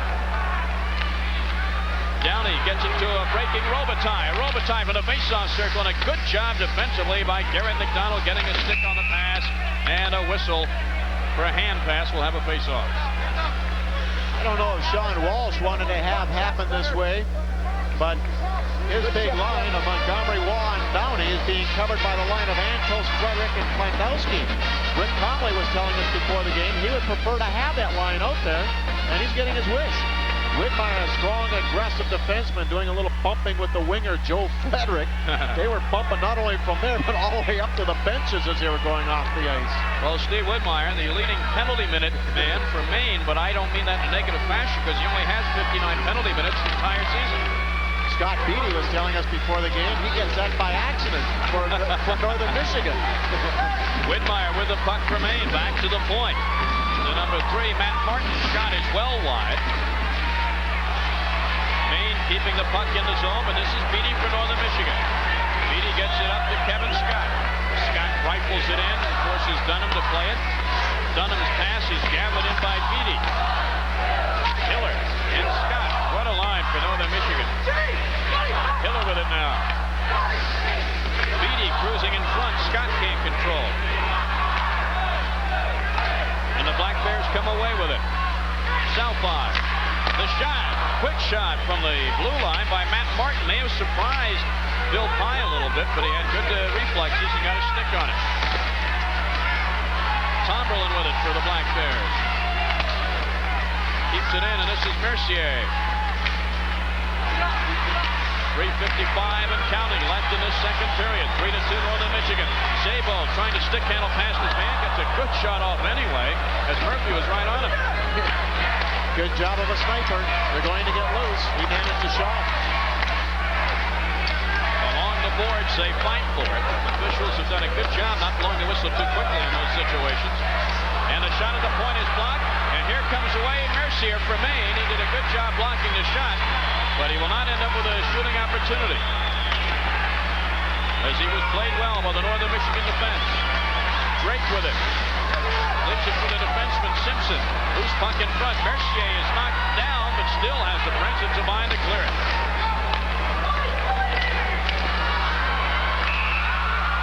And as Drake gathers in the loose puck, we have a whistle.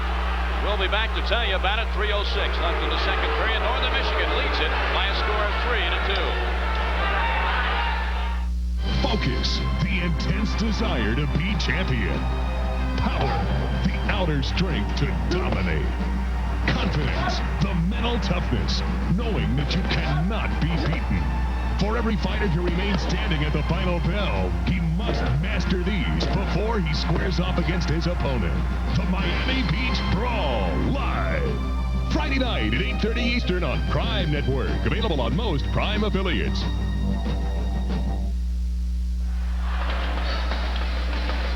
This telecast is presented by authority of the NCAA, and any use of this program without written consent is prohibited. The announcers for this program have been approved and contracted by NCAA Productions. That last shift, we did see Mercier and Tepper out there. Tomberlin, the third-line center, had gone out in replace of Dave Lacouture, who has gone and left the game because of a broken bone. Brian Downey races for Maine, gathering in the loose puck in the Northern Michigan zone. Tom Mees with Wally Shaver, live from the St. Paul Civic Center National Semifinal game. Later tonight, it's Clarkson and Boston U at 8 Eastern, 7 Central Time. Right now, the matter at hand, Maine and Northern Michigan. The Wildcats with a 1-goal lead at 3-2. Maine has it at center ice for a moment. Downey to Waugh. Downey gathers in a loose puck, and this is Ronnie Waugh. Right on him with Joe Frederick. Carney with it. Carney hasn't been much of a factor offensively, and I'll tell you, Frederick did a great job tying up the stick and getting the puck out. They know that Carney can break up the middle and move in for a shot on goal. He did get some action going earlier in the game there, too. So it was a smart play by Frederick to stay with his check. Going to have a face-off as Wawrinka in an attempt to clear the zone. Send it up into the officials, the off-ice officials bench. Let's take a look at how Carney was tied up as he attempted to take the shot. And good discipline by the freshman Frederick. He stuck right with his man. He didn't allow him to get loose. Sometimes easy to do, but great. That's a great example how to play defensive hockey. You stay with your man, you get the puck, and you clear the zone. Perfect example of it. Frederick, just a freshman, as we mentioned, out of Madison, Wisconsin. Spent 3 years playing with Madison in the United States Hockey League. That's a junior hockey league we alluded to earlier that Coach Rick Comley likes to go to as a resource pool. Lou Malone in company with Bill Sukroff on defense now for Northern Michigan. He'll get the puck out of the Wildcat zone, 150 and counting. The action is hot and heavy, as you just heard, along the boards. Malone and Barkley really slammed into each other. Things getting a little bit more physical now as we move along in this game. Link, his shot is knocked back to center ice. Tony Link has to go back for it for Maine. Pellerin sends it in along the boards. High will play the puck there. This is Hiller. The Beatty, Scott, and Hiller line now on for Northern Michigan. They have really clicked well here in the second period.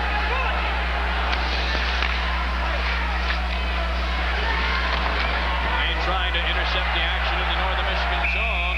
We have a whistle and a face-off. Montgomery thought he had the puck, but he fell down, and right as he fell down, Kevin Scott fell on top of him. And the referee, Gallagher, was sitting up on the boards, and when he's about to lose his balance and go flying into the bench, he's going to blow the whistle. And there's some good checking right out in front of you. Barkley ramming his man up along the wall. It's intense out there. 1:10 to go in the period.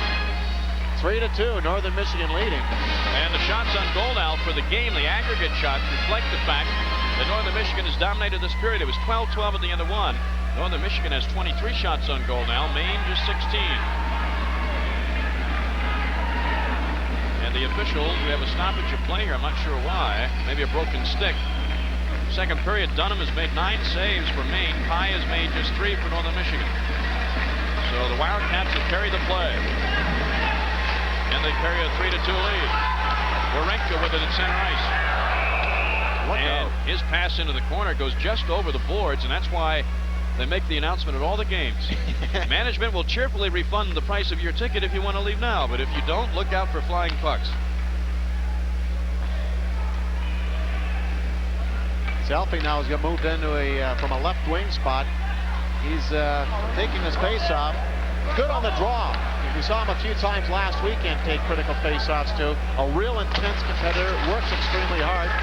Nice little shot there on Beatty that's slowed down right off the draw. Final minute of play in the second period.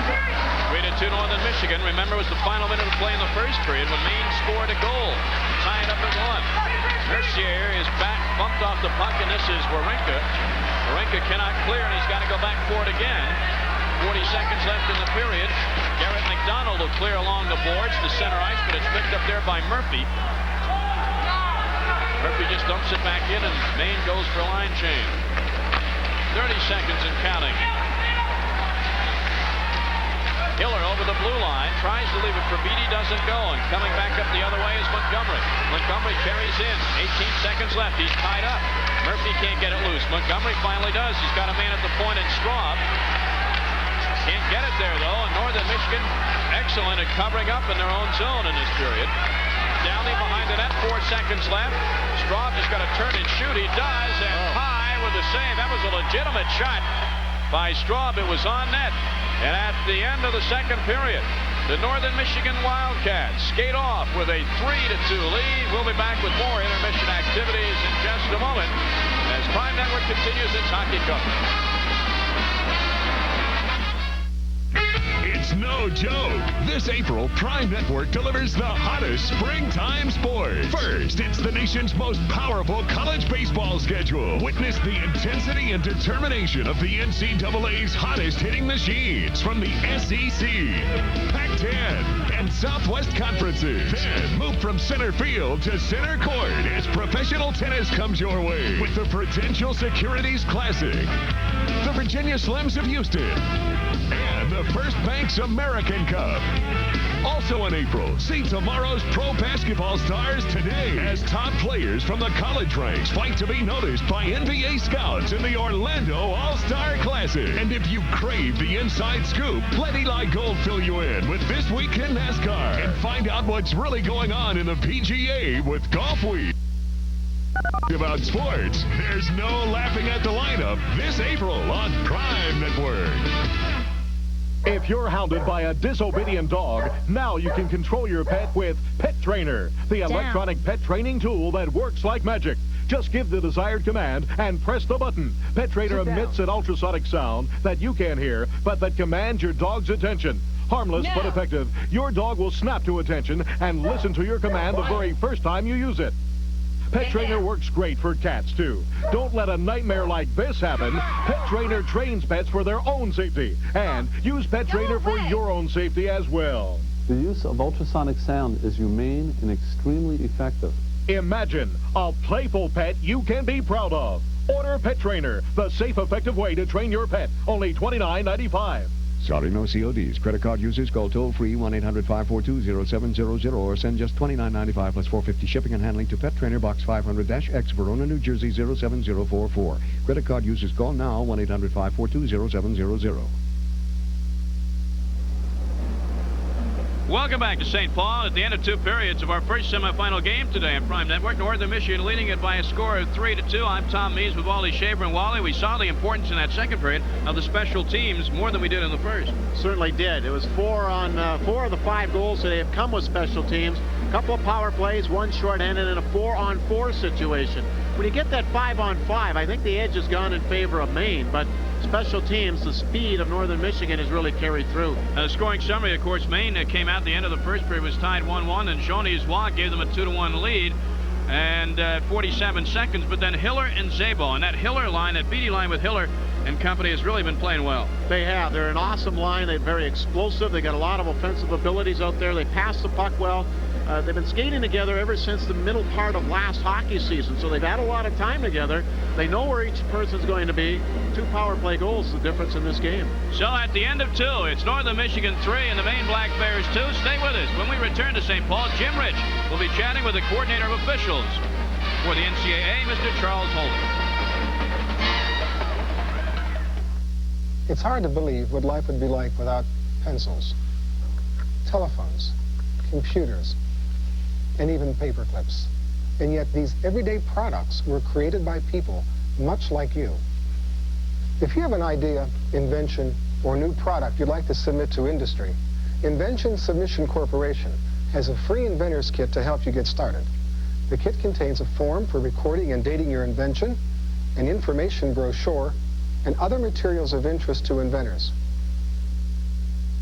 Invention Submission Corporation is one of America's largest invention service companies. We can show you how your invention can be packaged and submitted to industry. So call ISC now for your free inventor's kit. For your free inventor's kit, call toll-free 1-800-525-1000. That's 1-800-525-1000.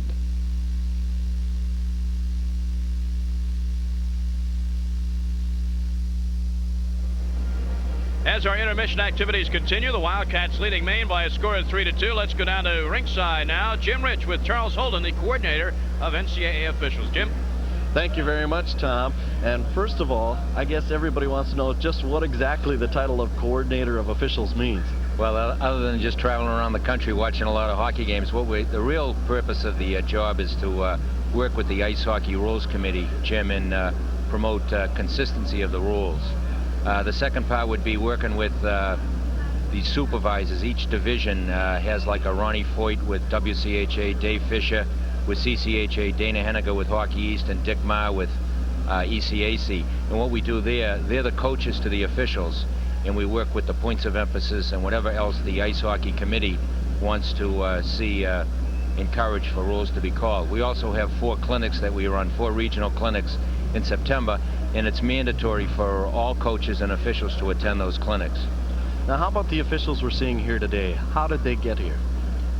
Well, it's an evaluation process that each of the conferences, of the 4 Division I conferences, they submit recommendations, but the actual assignment itself is made from the Ice Hockey Committee, chaired by Lane Kennedy. They make the selection. But it's interesting that all 4 of the officials that are selected to work this tournament work their final championship game. How about the officials now, when they get into a situation like this where it's just a 1 game and there's so much at stake, are they instructed to call the games any differently? No, not really. There's a lot of people out there that think once you get to the NCAA tournament, the game's called a lot tighter.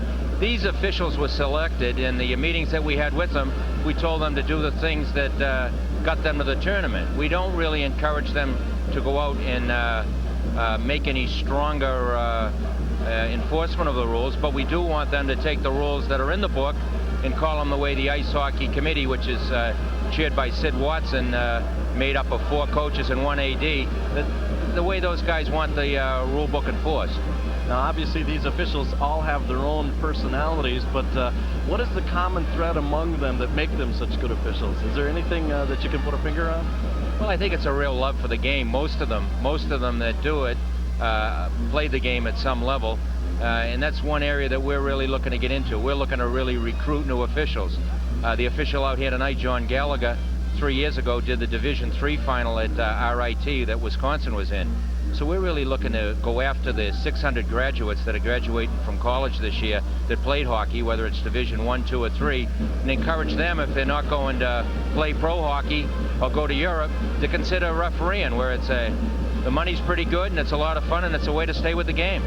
Well, thank you very much. I know it's a very tough job. You don't get a lot of pat on the backs from the fans, but insiders know what a great job you do. It's a lot of fun, Jim. Thank you. All right, we're at a 3-2 hockey game. Northern Michigan out in front of Maine. We'll be back with second period highlights after this.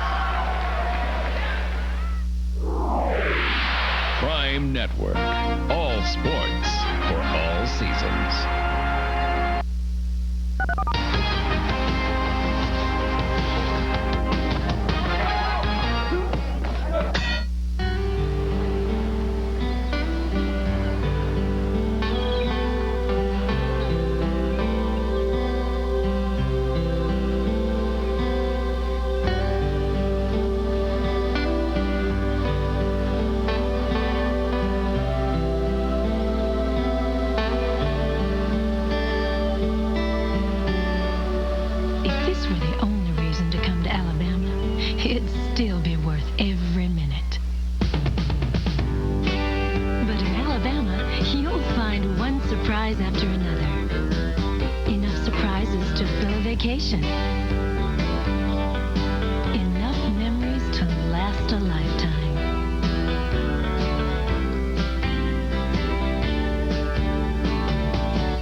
The 1991 Diet Pepsi Track Challenge. Live Saturday at 3 Eastern on Prime Network. And welcome back to the Civic Center in St. Paul, Minnesota. There's our score. I'm Tom Mees along with Wally Shaver. And early on in the second period, the Maine Black Bears came out and grabbed what proved to be their only lead of the hockey game so far. Johnny Zois with the goal 47 seconds into the second period, and so Maine had a 2-1 lead. But then the Northern Michigan power play got cranked up. They got cranked up all right, and they started putting some goals away. Guys like Hiller and Zabel coming back with power play goals. And I think this is the kind of game the coaches like. Your scorers are scoring. Let's take a look at Waugh's second goal of the game early in the second period. Brad Roenka was trapped up ice. This is a 4-on-4 situation. Coming down as Martin Robitaille gets it across to the sniper. He knows the goalie's probably going to go down. That means I'm going upstairs. He found the upper reaches of the attic and tied up there, gave them a 2-1 hockey lead. Now the power play about 9 minutes later was Hiller from Beatty and Malone. It was a nice tip by Malone to spring Beatty loose, but even a finer pass across ice to Hiller coming up on the play. He got himself open, finding that seam, and the power play goal equaled the score. And less than 2 minutes later, a power play by Zabel.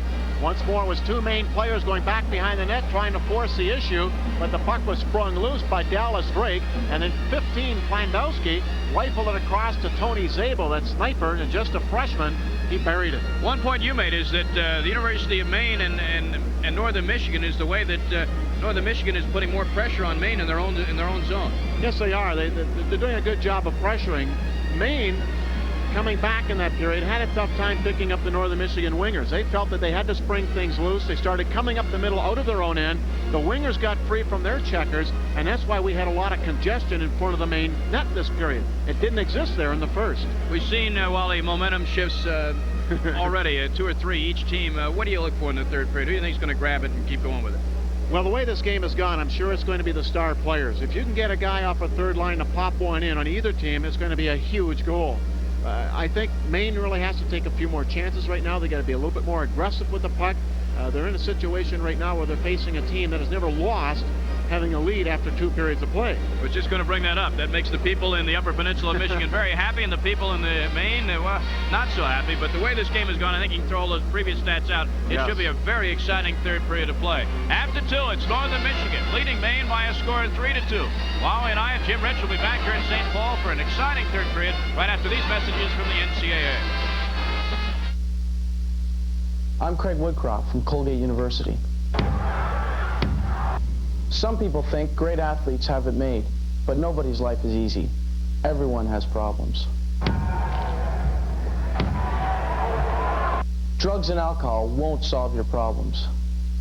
If you or someone you know needs help or information concerning drug abuse, call this toll-free number, 1-800-662-HELP. This message provided by the NCAA. We see in intercollegiate athletics today with the number of minority individuals that there is not the formation or the avenue for minorities to get more collectively involved. This committee was formed to create opportunities for a greater diversity of involvement in intercollegiate athletics. Now you have a diverse group of people within the governance structure to take forward changes that need to obviously occur. This message provided by the NCAA. Thousands of youngsters across the country have learned sports skills and life skills from top college coaches and college student athletes. Funded and organized by the National Collegiate Athletic Association and its corporate partners, youth education through sports, or YES clinics, are offered free of charge at the sites of selected NCAA championships. Watch for a YES clinic in your area. And we're set just about for the start of the third period of play. In the first semifinal game today, Northern Michigan leading Maine 3-2. I'm Tom Mees, on with Wally Shaver. Wally, there are a lot of stats we're going to be throwing at people, already have, and will continue to be throughout the end of this game. We're going to take a look at one of them now, and that is third period goals on the season. Northern Michigan has been the higher scoring team. Both teams are about even in goals allowed. So that's indicative of how Northern Michigan can vary the scoring chances. But then again, when you're Maine and you've been up going into the third period most of the year, maybe you don't have to score that often. There's territory that they're not really familiar with behind after 2 periods. That's why I say I think you're going to have to see the Black Bears break things open a little bit. Try to get some more offense generated. They didn't have a lot of good quality shots in that period. Only 4 of them in that critical danger area in front of the net. Northern Michigan found some time to get loose and got 8 very good quality shots. One stat, Wally, that goes overlooked by everybody except maybe coaches and certainly the players, the face-off stats. There's been 41 face-offs in this game. And of those 41, Northern Michigan has won 25 of them. And in that second period, they won 13 face-offs compared to only 4 for Maine. And for the game, it's 25-11. So that's a big indication there. Boy, that's really a lopsided statistic, too. Northern Michigan, many people say, and I concur 100%, they have probably the best 4 centers in the country. That's where their strength is. It's been there all season long. And a guy that you're going to see in critical face-off situations for Northern Michigan is number 14, Dean Antos. What I really like that he does well, he ties up his opposing centerman with a stick and comes in soccer style and kicks it to a winger. Very good at that. And when there's a key situation, Rick Conley is going to go to a little number 14. So the Black Bears and the Wildcats huddling around their goaltenders in front of their respective nets. A good crowd looking on this afternoon in St. Paul. And an even better crowd expected for the evening affair this evening between the Golden Knights of Clarkson and the Terriers of Boston University. They've done well with ticket sales here this year through the St. Paul Chamber of Commerce. Over 12,000 season tickets have been sold. Not everybody is here for the afternoon session, but I think a lot of people in this area, at least, expected Minnesota to be playing Northern Michigan and not Maine. And Maine made sure that Minnesota wasn't going to be here. 2 years ago, of course, both Maine and Minnesota were involved in the Final Four here. And they played. Maine losing that game. Minnesota went on to lose to Harvard in the final. Rick Conley, as he gets set to go going into the third period with a lead, he's got to feel pretty confident, doesn't he? Oh, I guess. When you've got statistics like that showing, but like I said, you throw them all out. But he's got some guns on this team. He's got 4 players in this squad that have scored over 50 points, and those guys have been coming through this afternoon. The Robitaille line against the Drake line as we start the third period of play. Tom Mees with Wally Shaver and Jim Rich are ice side. And a quick whistle for an offside. And we'll bring it back out outside the Northern Michigan zone. Barkley was having some words there with Tony Szabo, and the official comes in quickly to blow the whistle and separate the two. Maybe a little extra pressure on Billy Pye. He had the best goals against average in the WCHA conference this year, and he's definitely an All-American candidate. Face-off won by Barkley of Maine. Gets it back to Straub, who dumps it in. Pye leaves it for Warenka.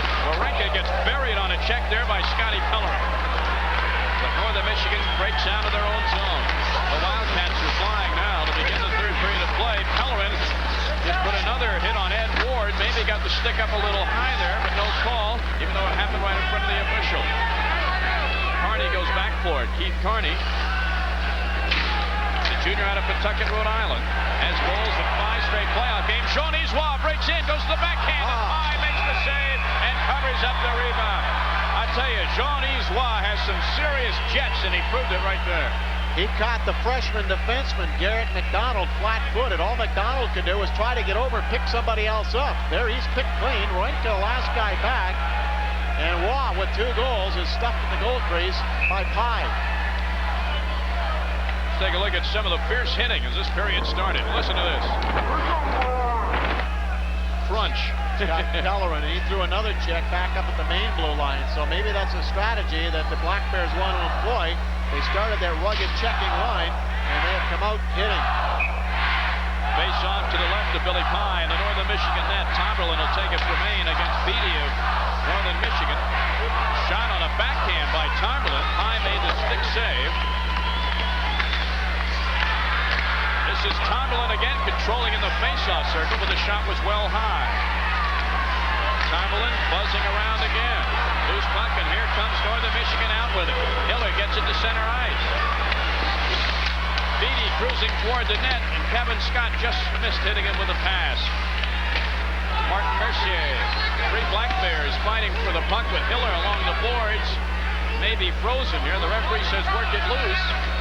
Boy, I tell you, they're doing a good job not whistling these scrums along the boards. They want the players to decide the issue here. And a shot off the post. Wow, Northern Michigan, Scott thought he had a goal. You can hear that thing ding all over the arena. Another shot from the blue line is deflected wide. It happened so fast. Beatty's shot is deflected. Hiller with it. It's the short side and the save by Dunham. That's that dangerous line. Scott, Beatty, and Hiller. They keep coming at you all game long. And once more, they're just pummeling goaltender Mike Dunham. The scrum off the boards. Here's Hiller getting a loose. Scott out in front. He figures it's in. Clank off the bar. He's trying to draw the goal. Referee Gallagher doesn't buy it and lets the play go. Hiller made the play, and Scott thought he had the. When you see a hockey player lift his arms and stick high, it means he thinks it's in. And it's a little bit embarrassing when it ain't in. I got to tell you. He's going to hear about it from the goalie and the defenseman of Maine. Could be a turning point in this game. If that goes in, it's 4-2. It stays out. Another chance in close. Dean Anto's got his stick on it off the faceoff, but goes wide of the net. Dunham didn't have to make the save. Puck now at center ice. Maine trailing in this game 3-2. Still loads of time left. 18 minutes and an offside call. As Montgomery came in offside, Imes was tied up there, and that helped cause the offside. Taking a look at Jim Montgomery out of Montreal, just a sophomore. This is the big line now for the Maine Black Bears. What's unique about this line is they are all sophomores. Johnny Joie, Brian Downey, centered by this man, Jim Montgomery, but they're all 22 years of age. Old sophomores. Yeah. Sort of like when you play basketball against Brigham Young. How old were you when you were a sophomore in college? I don't want to say. I took extra time. I had such a good time in college at Delaware. They loved me so much, it took a little bit extra time. But I wasn't 21. Back to play. I'll tell you what, Dan Murphy with a burying check there on Joe Frederick. Almost knocked him into the main bench. He's still trying to push him in. The puck, as you see them scrum for it along the dasher board, finally comes loose. Northern Michigan controls at center ice. The officials just aren't going to blow the whistle on frozen pucks today. Well, for those who aren't familiar, in college hockey, they don't call that. They want the play to move. It's not like the pros where they will whistle it down. In college, they tell you, move it, move it. And the players respond. Jim Montgomery to center ice. He's knocked off the puck, and back with it for Northern Michigan is Garrett McDonald. A lot of back and forth play now at center ice, and Warenka goes back for it for the Wildcats. 17 minutes in counting. Warenka hits the deck. No penalty call there. Puck loose at center ice, and here comes Northern Michigan's Beaufait. Beaufait breaks in. The shot is a stick save. The rebound comes out, and Maine clears it away. Good save that time by Dunham. This is Barkley on the right wing. Barkley breaks in, has it taken off his stick by Plandowski. And the puck comes loose back to center as Carney goes back for it. Keith Carney to Robitaille. Martin Robitaille can't get around a defenseman, or the defense, I should say, of winger Dave Shayak, who just planted him in center ice. Walsh is just livid. He's giving Gallagher an earful as he skates by. Play right in front of our ice side camera in the off-ice officials bench. See who comes away with it. It's Northern Michigan. Sukharov in his own zone. Well, Sukharov dumps it in. Link with it behind the Black Bear net. Works it around the boards. Wildcats keep it in. Going for it is Shayak, rather. He won't get it. Tony Szabo knocks it back in behind the main net. Link goes back for it for the Black Bears. And here comes Maine finally getting out of the zone. This is Southeye. Southeye is met at the blue line and bumped off. And Northern Michigan is doing a good job now. Much better job in the second period and here in the third period of stopping Maine at center ice and at the blue line. And we have a whistle. And the player is down. That's Lou Malone, defenseman, a junior out of Milford, Michigan. He tried to get up and thought better of it. And it's his left leg that he's looking at. He tried to stand up on it, but it's the left angle. And they're taking a look at it right now, trying to sort it out. All right, 15:35 left in the third period of play, and we'll take a look at that injury and update it for you when we return. Our score, Northern Michigan 3 and Maine 2.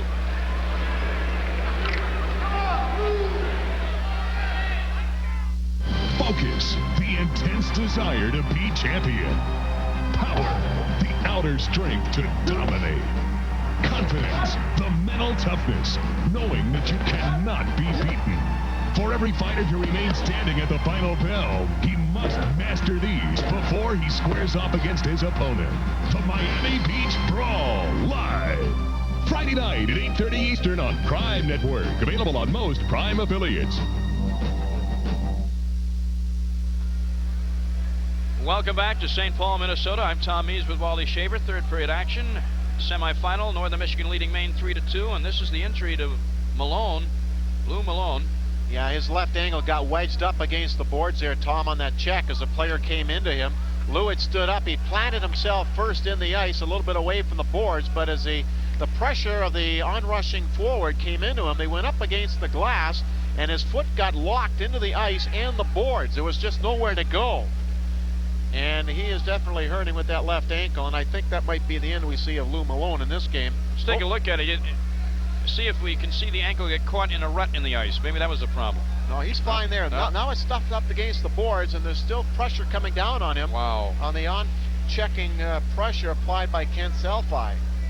An innocent play, certainly unintentional to be sure, but not very pretty to look at.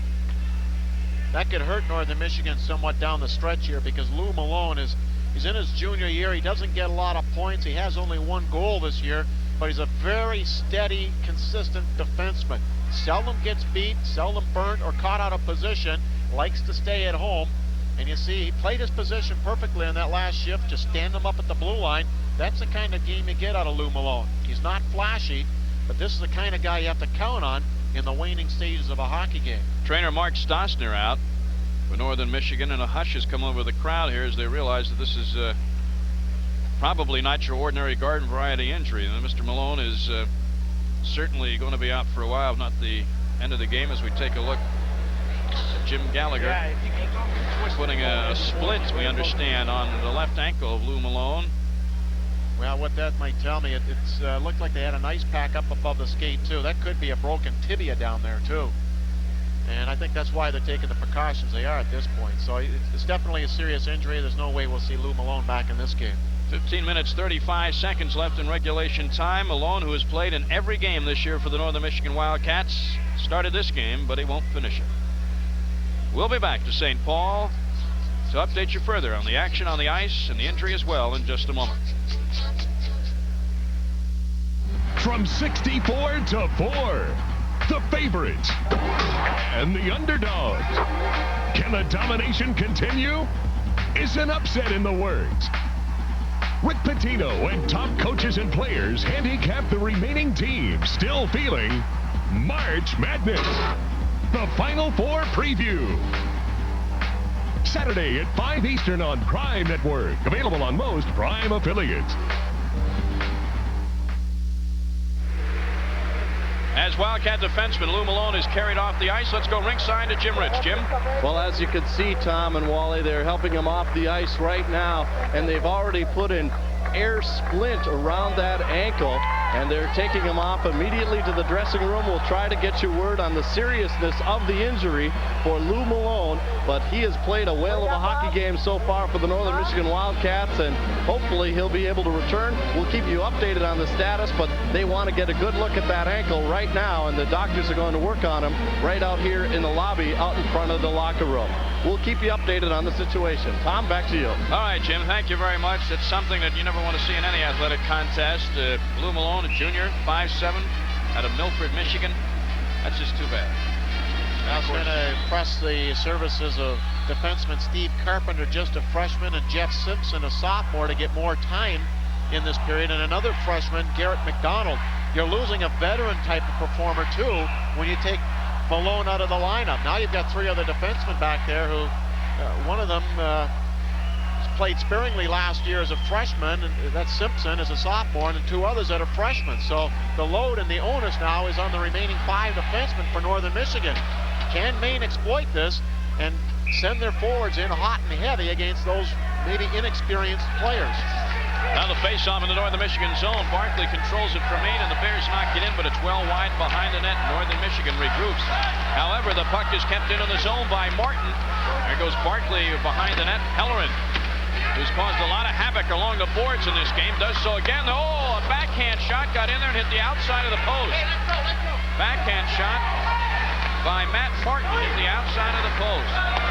Pellerin knocks it back into the zone for Maine. 15 minutes, 5 seconds left regulation time. Northern Michigan leads it by a goal. Puck comes out in the slot to Johnny Zwa. The sniper is wide to the goaltender's left-hand side. Himes, the defenseman, is pitching in for Maine, number 4. He knocks it back into the corner. Pellerin goes 1-on-2, and taking it away is Dallas Drake. Momentarily, this is Szabo with it. Tony Szabo behind his own net. Szabo up to Plandowski, and here come the Wildcats. Plandowski dumps it into the main zone, and Murphy goes back for it. Murphy leaves it for Waugh, but Waugh gives it away to Tony Szabo. It's a giveaway behind your own net. Not a wise thing to do. However, it doesn't hurt Maine this time as Downey knocks it to center. That was good forechecking pressure, though, by Szabo as he came around and belted the defenseman Murphy. Loose puck in the slot area, finally picked up by Bill Sukharov, and the Wildcats get it out to center ice. Montgomery picks it up there for Maine. They're onside, the Black Bears. Montgomery wheels and loses his edge and falls down. That's about the same area where Malone went down with the ankle injury. And the Wildcats clear it the length of the ice. Will have an icing call. 13 minutes, 56 seconds left in regulation. Northern wanted this icing because they're at the end of the shift, just as we were seeing the high-powered line for Maine coming onto the ice. So now they'll have a chance to get their defensive unit out there to oppose Waugh, Downey, and Roy. But they are changing the lines once more, so that now the head game comes in between Walsh and Coach Comley. Now let's go down ice side to Jim Rich. Jim? Well, just a quick update on Lou Malone. They have called for an orthopedist to take a look. It is his lower left leg. That's all they can diagnose at this point, but they're taking a look at him. If he does need x-rays, he'll have to leave the arena and go to a local hospital. All right, Jim, thank you very much. So Lou Malone certainly done for the day, and most probably done for the finals if Northern Michigan gets that far. This is Southby pinching in for Maine. He's in the corner behind the net. Southby still with the puck. Southby top of the faceoff circle. The shot is a good one right along the ice, but Pye saw all of it. Keeps it in. Straub's got a shot. It's high over the net. And Hiller goes back for Northern Michigan and clears the zone. Jim Hiller does it. And that'll be an icing call. 2 icing calls in a row now for the Wildcats. I was just going to comment. Maine has not wasted any time in putting on that forechecking pressure down in the Northern Michigan zone. Billy Pye, unless his team can rebound here, is going to have to keep them in the game here the next few minutes. Let's take a look. A few moments ago at Maine's Kent Southby, number 22. He missed a little bit of time earlier in the year because of a groin pull and also spent time with the U.S. junior team, but he got himself loose. I love the way he hustles. He almost single-handedly destroyed the Gophers last weekend in penalty killing, and you're going to see him out there in key defensive roles. Tomberlin controls the faceoff. Back to Carney for the blue line. It's a rocket, but right on the stick of Billy Pye. Well, Carney's got a shot. That's the first time all game he's really had the opportunity to wind up from that blue line, let her go. Whitmire, as the puck is right back in the Northern Michigan zone. The Black Bears have owned the territorial advantage in this third period, but as I say that, here come the Wildcats in Northern Michigan and keeping it in the zone. However, Straub is there to cover up. 3-2 Northern Michigan on top. Dave Shayak, number 24, got it into the zone and got it for Beaufait, who took it around the main goal and in the rear part of the goal. Shayak, well, he's a big one, 6 foot 185, but he looks a lot bigger than that. He hits a lot bigger than that. Black Bears trying to get the puck out of their own zone. Do they do it? Not yet, but Carney does it now. Whitmire couldn't control, and with a shot just inside the blue line with Sukharov, the rebound went wide. Behind the main net, right at the doorstep, can't control is Daryl Plandowski. He just couldn't control it. Warenka has 1 goal already, gets the backhander, the save, another shot, another save. And Dunham has come up big here. The Wildcats continue to press the issue. Plandowski can't control. This is Warenka. Loose puck, face-off circle, and Maine will finally clear the zone. We talked a little bit earlier about a third line coming through. Here the Antos, Frederick, and Plandowski line for Northern is up against the second line for Maine and having a good chance or two. Coming into the main zone is Antos. He's taken away at the blue line. Black Bears stood him up. Antos goes backcourt in his own corner, avoids a heavy check, and this is Pellerin. Pellerin can't control though. Taking over is Garrett McDonald. McDonald clears the zone. This will not be an icing call. Matt Martin goes backcourt for the Black Bears. Zabel controlling for Northern Michigan out center ice. He's onside. He's got Drake on his left wing. Leaves it for him, but Drake couldn't get it. Zabel still with it. In the slot to Drake, and a kick save and a beauty there by Dunham. And Martin clears the zone. Martin not having much choice. Northern Michigan coming right back after that flurry down at their zone to put it right back on Mike Dunham. This is where the goaltenders are really critical in the game. You hate to put pressure on them like it, but they know that this is a situation where they have to shine. Sukharov turned it up ice immediately on the transition game. Just tried to play it on goal, but look what happened. As soon as the shot went there, forwards were crashing the net looking for a rebound. And Sukharov once more picking up that offensive ability, or Mika Warenka almost sneaking it through for his second of the night. Day game, aren't we? Yes. Sort of. All depends where you are. 11 minutes and counting in regulation time. I say that because it's a 1-goal game. And anything can happen as we've seen already today. Maine trailing with the puck. Into the zone. Brian Downey is taken down as he crosses the blue line. We're going to have a penalty call here by referee John Gallagher. I believe it's going to be against Northern Michigan. Going to the penalty box is Dallas Drake. After 3 straight penalties against the Black Bears, Downey is taken up along the walls. Looks like that was Sukharov on the hit, but Dallas Drake is getting the penalty. Let's see right there. You can see a little back with the elbow. And referee John Gallagher does not take anything. You might see that in the regular season get away with, but not in the playoffs. The NCAA officials have been extremely tight in calling things close to the vest. So at 9:09, Northern Michigan will go shorthanded for the 3rd time in the hockey game. And an excellent opportunity for the Black Bears of Maine to tie this thing up. They have not gotten any power play goals today. They did get one shorthanded, though, right toward the end of the first period. Northern Michigan controls the faceoff. So important, especially when you're shorthanded, and Wawrinka just shoves it down the ice. There you see the power play proficiency today. Here come the Black Bears. Imes hits Barkley, charging up the center of the ice. He's onside. Barkley leaves it for Imes. Imes, the defenseman, pinching in. Not setting up at the blue line. He's got Martin back there. Pellerin can't control it. Imes taking down Mark Beaufait. Northern Michigan wanted a penalty, didn't get it. And Maine is called for the offside as Scott Pellerin touches up. Drake lifting the mask to look on. Northern Michigan doing a fine job right at the blue line to draw the offside, setting up a wall of green, making it difficult for Maine to penetrate. Maybe they're trying to employ some of that same strategy that Maine was earlier. Force them to dump it in. Get your wingers back there to ring it around the boards and out. Short-handed situation, the loss of Malone. Is that doubly antagonizing for Rick Comley? I think it is. He would rather have a guy like Malone out there right now because you can count on him. He's steady, he's consistent, he's good with the puck, and knows how to clear the zone. You always want experience out in critical situations. Antos will take the draw for Northern Michigan against Jim Montgomery of Maine, just outside the Wildcat zone, and Antos controls it. Northern Michigan has continued to control most of the faceoffs in this third period. 1 minute, 15 seconds and counting on the Maine power play. They haven't threatened seriously at all so far. Antos just dumps it back in to get more time off the clock. By the time Maine gets going, it'll be well below a minute before they get into the Northern Michigan zone. This is Keith Carney. He carries it in himself, but offside on the right wing was Montgomery. Will have a face-off at center ice.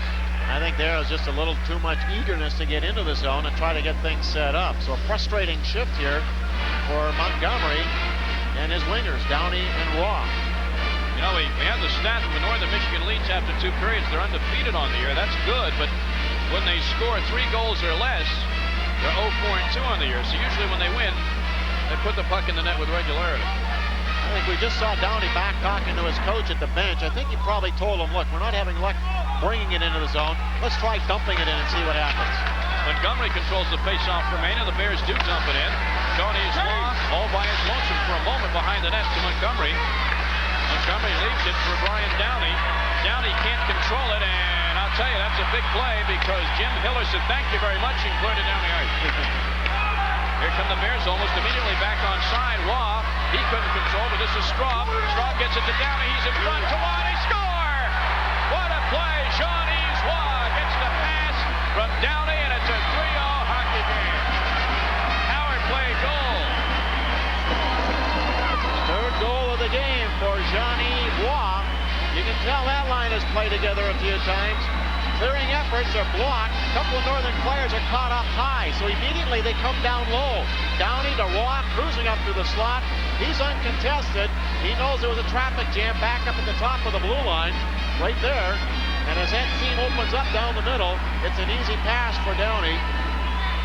And boom, we have a tie hockey game. Waugh from Downey and Straub at 10:39 on the power play. And we are tied at 3 with 9:21 left in regulation time. And those who weren't already on the edge of their seats here in St. Paul, well, they are moving towards that area now. It's kind of finish you want. And it's 2 high-powered teams. We expected it to be close. And we've got a great 10 minutes saddled up here to finish. Maine inspired maybe by that goal, even though they lost the face-off, quickly back to bringing it into the Michigan zone. Northern Michigan 3, Jean-Yves Waugh 3 this afternoon.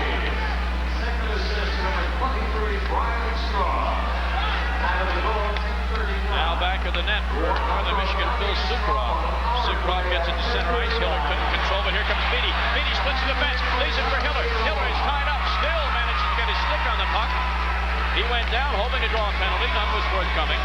Oh, that was a big chance for Northern Michigan.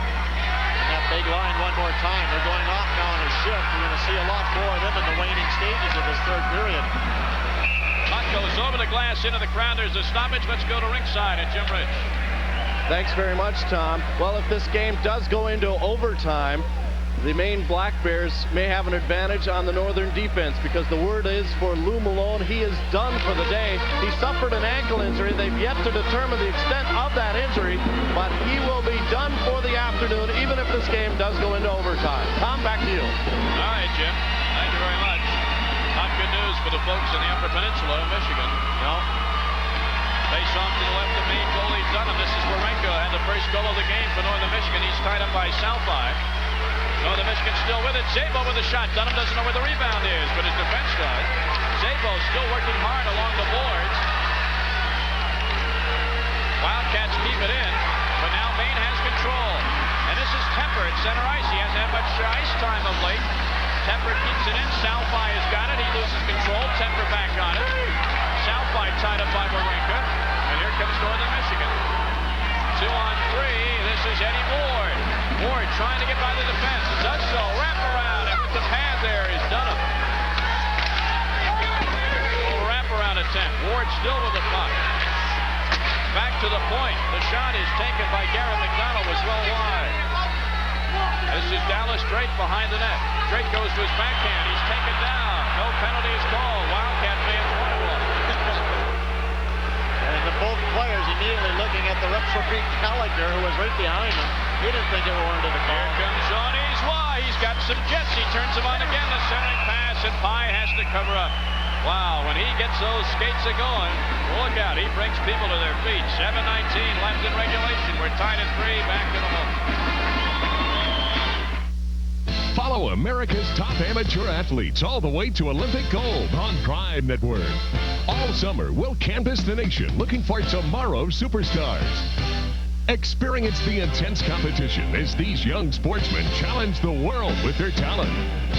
The excitement of track and field, the grace of gymnastics, and the fervor of swimming and diving.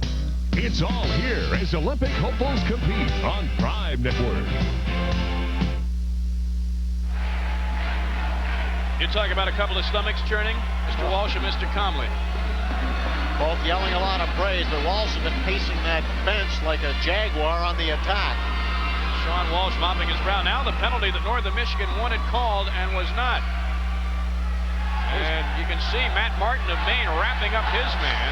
And the referee right there, Mr. Gallagher, decided, no, it's a 3-3 game. They'll let the players win.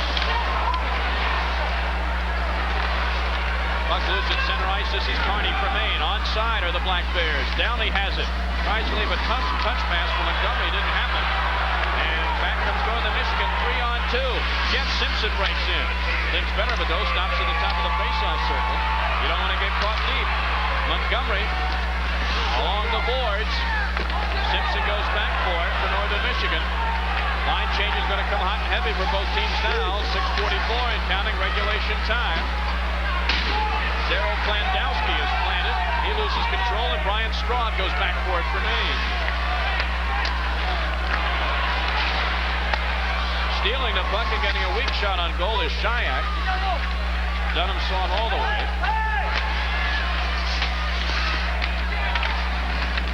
Behind the net. This is Shayak again. He goes the backhand. No, it's loose in front of Dunham. He can't control it. This is Warenko, always dangerous, loose puck in the slot. Somebody's got to jump on it. And finally, lifting it along the boards and out is Pellerin. This is Robitaille, but he is tied up effectively in the Northern Michigan zone. Now onside, Barkley. He is buried just inside the blue line. I'm telling you, Garrett McDonald put a hurt on him. Here comes Szabo. Southby goes for it for Maine. Plays it off the board. 5:40. Clock running down. 3-3 game. Tied, of course, will go to sudden death overtime. Puck is kept into the zone. Superoff with a shot and a stick save, and a nice one by Dunham. Northern Michigan fails to keep it in, but the Wildcats are right there, kicking it into the zone as he leaves the ice. Was Mark Olson. Back into the Wildcat zone. Superoff goes for it. Doesn't control. Hiller has it. Tries to hit Beatty, breaking at center ice. Martin has it now for Maine. Beatty and Martin tangle along the boards. Wally, a lot of end-to-end action. Well, it's wide open. This is racehorse hockey. Doesn't get any faster than this when they go coast to coast. Nobody's getting time to set up. Here's a loose puck, and the shot is taken by Hiller and a save by Dunham. It's a situation where a mistake can really turn the game around. When he gets wide open like this, somebody's going to make one. And the puck skips over the glass and into the crowd as Tepper controlled the puck in the main zone and cleared it out of there. 4:42, and Dunham wants to take a breather. Tell you, here is a freshman in goal in a game that means everything. Well, he's getting a lot of pressure down in his zone. It actually all started. The last 4 minutes began when Coach Rick Comley put out his fourth line. Mark Buffet, Dave Shayak, and Mark Olson. They kept peppering shots. The shot from the point here came on net, but Dunham, you see him looking around. Where did it go? There was all kinds of traffic in front of him. Those are the scary ones for goalies. You'll always hear them yelling down there to their defensemen. Move them out. I can't see. Screen. Dean Antos will take the draw against Montgomery just to the right of goaltender Mike Dunham of Maine. We're tied at 3. Antos still with it. Looking for a free man in the slot area. Montgomery finally controls it to Murphy. Murphy takes a hard check by Joe Frederick. This is Imes for Maine, but he can't control it center ice. He may have had something. Meanwhile, this is Dean Antos with a shot on the fly, and Dunham makes another save. 4:12 left. Antos is onside. He tries to hit Ed Ward, cruising down the slot. Ward gets the puck, but he's tied up effectively by the defense. Antos again behind the net. Back to the point to Sukarov. Great low pass and a tremendous shot by Warenka. There's a nice pass across because they knew the Maine players were flooding the right side of the net. So they went back against the grain to the weak side. It was a perfect tunnel there. Wow, cruising in on goal is Eddie Ward. He winds up and he hits the inside of the post. The rebound and Dunham the save. Eddie Ward hit the inside of the post, and you never see it, hardly ever, that bounce off of that angle. That was incredible. That pass originated back at the blue line. They saw the Black Bears trying to change, and that's because Northern has put the pressure on. They was tired. Ward was smart. He floated up at the blue line and took the breakaway. Coming in is Kevin Scott, left wing. He gets around Southby, and a score! The rebound, Dallas Drake. You could see it coming. It was a matter of time the way Northern was storming. Maine has been caught flat-footed and having a tough time getting it to their own end. At 16 minutes, 47 seconds, Dallas Drake, the junior from Rossland, British Columbia, his 22nd goal of the season, and a bigger one he'll never have. And Drake does a nice job just tipping it past the defenseman. Watch how things open up. There's one shot blocked. Drake all alone in front. Matt Martin, number 3 of Maine, just didn't pick him up. He could have picked him up as soon as he made that pass, dished off to his left for Scott, but didn't. And Drake cruised in all alone. And the first thing I saw was Coach Walsh go down at the end of the bench and nail a couple of his defensemen. You guys get out there now. He wasn't too happy with Martin. And there's a timeout on the ice. Maine has called a timeout to regroup. Time is a-wasting for the Black Bears. 3:13 left in regulation. Northern Michigan has taken a 1-goal lead, and we'll be back with a thrilling conclusion in a moment. Cable is America's choice, and April is National Cable Month. TV you've got to see. Get the inside story on America's favorite thrill sport. NASCAR's top drivers and crew chiefs will share their expertise and answer your questions from each stop on the NASCAR Tour. This week in NASCAR. Thursday, April 18th at 11 Eastern on Prime Network. Pizza Hut is the exclusive sponsor of National Cable Month. TV you've got to see. Welcome back to the St. Paul Civic Center, everyone. I'm Tom Mees, along with Wally Shaver, Jim Rich at ice side, and Dallas Drake with a goal at 16:47. If that proves to be the game winner, it'll be the 4th game-winning goal this year for Drake. Big plays at big times. How does Maine react? And can Northern continue to apply pressure? Less than 3 minutes to go in the hockey game, and Northern Michigan called for icing, so face-off in the Wildcat zone. Just a good chance to take a look at the centerman, Dean Antos, will be taking a draw now for Northern. We've commented a few times how he just likes to get down, planted. Very good face-off artist, one of the best in college hockey. Doesn't lose too many. It amazes me that a guy like this hasn't been drafted, but he's a senior. And he's going to go up against Jim Montgomery, the big gun. We've talked how Antos and Montgomery have been opposing each other all year. There's Big Kid Carney, number 7, the All-America defenseman for Maine. And if he looked a little bit tired, has good reason, Wally. He's played over half this game. The draw controlled in the Wildcat zone by Northern Michigan, but can they clear it? That's the big question. Yes, they do. Dean Antos got the job done there, got it out to Frederick. 2:45 left to go in regulation time. The winner of this game will face the winner of Clarkson and Boston U for the national championship on Saturday night at 8 Eastern time. Montgomery through the zone. Montgomery's got room for a shot and thinks better of it. Keeps it in the zone backhand, but now he's taken down, and here comes Northern Michigan 2-on-1. 2-on-1 is the setup. The shot off the post again. The shot by Frederick was off the inside of the post again. And it was a far post. Jeez, that was close. Sure that was going in there. Landowski just dumps it in now for Northern Michigan. The Wildcats with a 1-goal lead will be content to do that, I would think. I wonder if Dunham's feeling a little rattled right now. Meanwhile, Maine's got to take some chances, and almost breaking in there was Zabel, but a whistle. And offside is the call. We'll face it off at center ice. At this moment, he's a hero. Dallas Drake broke up a play at center ice. Instead of give and go with Kevin Scott. And Scott got the goal. 2 minutes, 4 seconds left for that man, Sean Walsh, in his 7th year. I mean, he's done it all except win a national title at Maine. He's had 4 30-win seasons or better. No team has ever done that in college hockey. And he's had a jinx here in this semifinal game. He's never been able to get past this and into the championship round. Let me clarify, he's had 4 30-win-plus seasons in a row. Nobody's done that. Tremendous program up in Maine. They really have a good thing going there. It's fun to go in there and play. Alfond Arena. You were there last week. Yes. They're making a big expansion, too, so they can add 1,500 more seats next year. The interest is sky high in Bangor and Orono, Maine. As Sean Walsh looks on, another stoppage of play, a minute 54 to go, regulation time. When do we reach the point when Walsh thinks about setting his defenseman in, and then lastly about pulling his goaltender? I think that time is coming up soon. He's giving some instructions here to Pellerin. He wants him to play outside.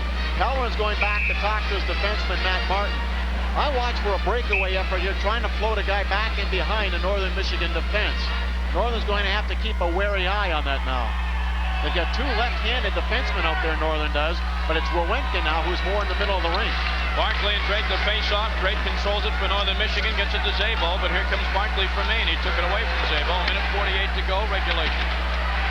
This is Martin. Matt Martin, who was victimized on that lead goal, goes back for the puck again. He's finding Eddie Ward for it. Finally, Hines comes up with it for Maine. Drake tries to keep it in and does so. Northern Michigan doing a good job here. Well, we saw Coach Walsh talking to Pellerin to stay wide on the boards, and Maine is going, or Northern is countering by defending that area too. Maine having a tough time trying to come up ice. And they're called for offside. Robitaille had control of the puck. Barkley knew he was going to be called for offside. Tried to stretch his skate back onto the line, just couldn't make it. Minute 23 to go. It also gave Coach Walsh a chance to rest his big line.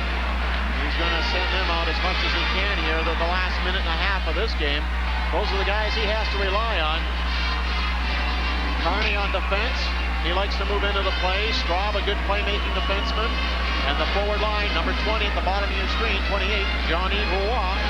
Carney, number 7 on the far side of your screen, is moving up to a left wing post right now.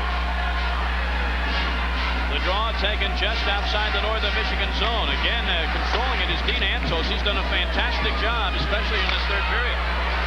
Taking it away in the zone now is Frederick. Frederick took it right off the stick of Brian Straub. But Maine does regroup, or do they? Loose puck in the zone. Straub has control again, gives it away, and right there in the slot, just chopping at it was Frederick. I don't think he was seriously taking a shot on goal, but my goodness, under a minute to go now. And Dunham is coming out of his goal. He's not at the bench yet, and now Dunham is out. Mike Dunham is out, and the extra attacker, Scott Pellerin, comes on for Maine. 40 seconds left in regulation. Brian Downey cruises in, he shoots. Oh, and a rebound was almost knocked in by Downey. I tell you, he's got nerves of steel. 28 seconds left, regulation time. Again a loose puck, hand time. Antos rather gets it, and down the ice and into the net is Blandowski. Daryl Blandowski scores with 20 seconds left to go.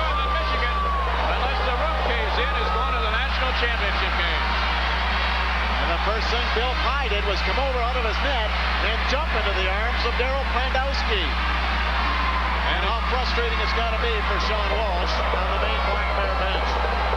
And as Yogi Berra said, deja vu all over again for Pandowski. While he had Northern Michigan's only empty net goal of the season in this building against the University of Minnesota in the WCHA championship game. That's right. I remember that.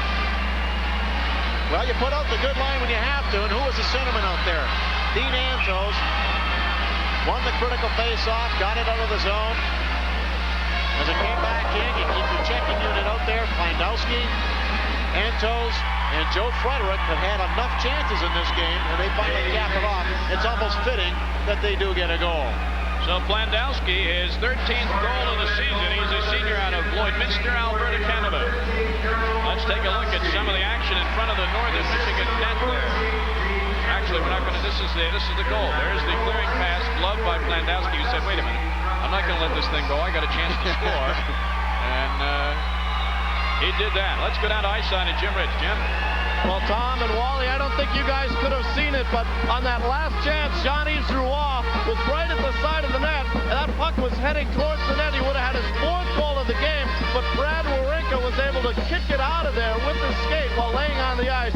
A great game by both Jean-Yves Roy and Brad Wawrinka. A great hockey game, but only one team can advance, and of course, right now, that looks like Northern Michigan. Tom? That's right, Jim. And Wally, you know, if they had the 3-star award in college hockey, I think maybe even in losing, that Jean-Yves Roy might get the #1 star in this game. Let's not overlook what he's done. No, you can't. And he's going to be out there to finish it off, too. Jean-Yves Roy, he'll be back for 2 more years of hockey here at the University of Maine. 3 goals in this game, and he can only do so much. So the Maine Black Bears once again appear to be thwarted in the Final Four. They've been here 3 of the last 4 years, but hey, no shame when you get this far and don't come away with a victory and they can hold their heads up high. And I hope they just don't, Well, Montgomery goes back to save another empty netter goal. I just hope people don't look at Maine and say, hey, they can't win the big one, because there's a lot of other teams up there that have something to say about it, too. Now let's count it down. 5, 4, 3, 2, 1. And there is joy in Marquette, Michigan.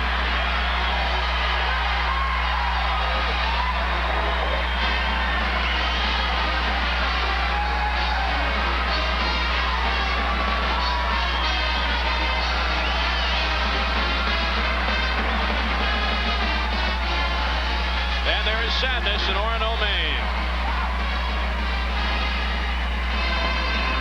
The coaches, very good friends indeed. Sean Walsh and Rick Comley shake hands. A very well played hockey game, Wally. Jim Rich interviewed a little bit earlier Ron Mason from Michigan State. Both of these men here, Rick Comley and Sean Walsh, played under him as an assistant coach, and here they are opposing one another. And the Northern Michigan winning streak goes on. They're undefeated in their last 25. Let's have a look at the shaking of the hands.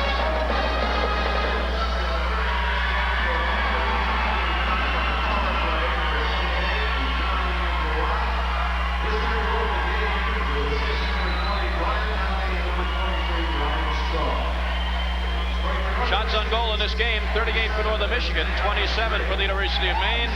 So the Northern Michigan Wildcats, now 25 games in a row and counting without a defeat, will be in the championship game Saturday night against either Clarkson or Boston U. With a final score of 5-3, we'll pause and return in a moment. Prime Network. All sports for all seasons.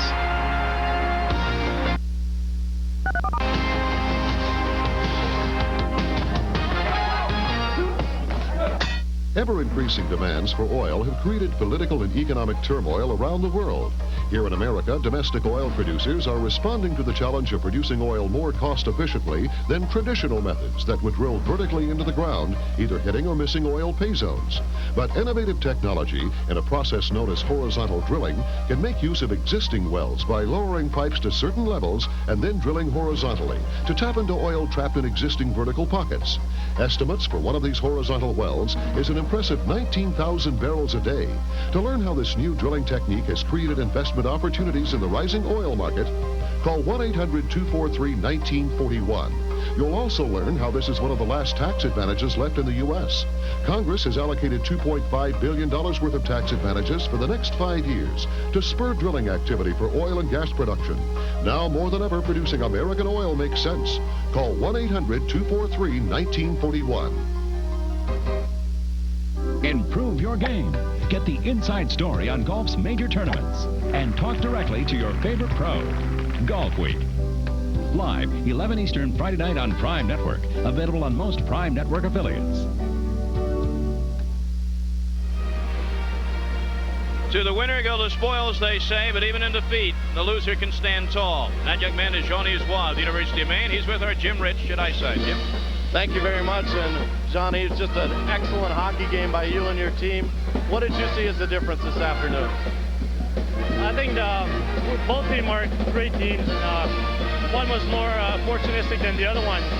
And you got to have a winner and a loser in the game. So. How about the situation now? In a game like this with so much pressure on here, your team only had 6 players that had tournament experience. Do you feel that that was a factor at all? I don't think so. I think everybody wants to win, and they got to do what they have to do to win. So it's not really a factor. How about your play out there today? Was this one of the best games that you played all year? Yeah, I think it's one of the best games I played. The other game I remember was against Northern Michigan at home. I played a good game. I think I like to play against Northern Michigan. It's my kind of hockey, and it's a great team. Well, Jean-Yves Roy, your fans back home and just plain college faculties across the country are very proud of what you've done here today, and congratulations. You have nothing to be ashamed of. I would just like to say hi to my girlfriend, Heather, back home. All right, she heard you. Thanks a lot. Tom, back to you. All right, of course, the most important thing he had to say was the hello to the girlfriend at the end. He misses that, and he's in a lot of trouble. Well, Northern Michigan wins it 5-3, and Tom Mees and Wally Shaver back upstairs, and we'll be analyzing this game and showing you some of the highlights of the third period and have some more post-game interviews in just a moment. So we'll be back. The final score once again, Northern Michigan 5, Maine 3. We'll be back in a moment.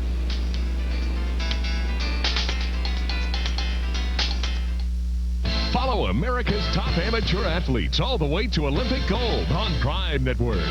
All summer, we'll canvass the nation looking for tomorrow's superstars.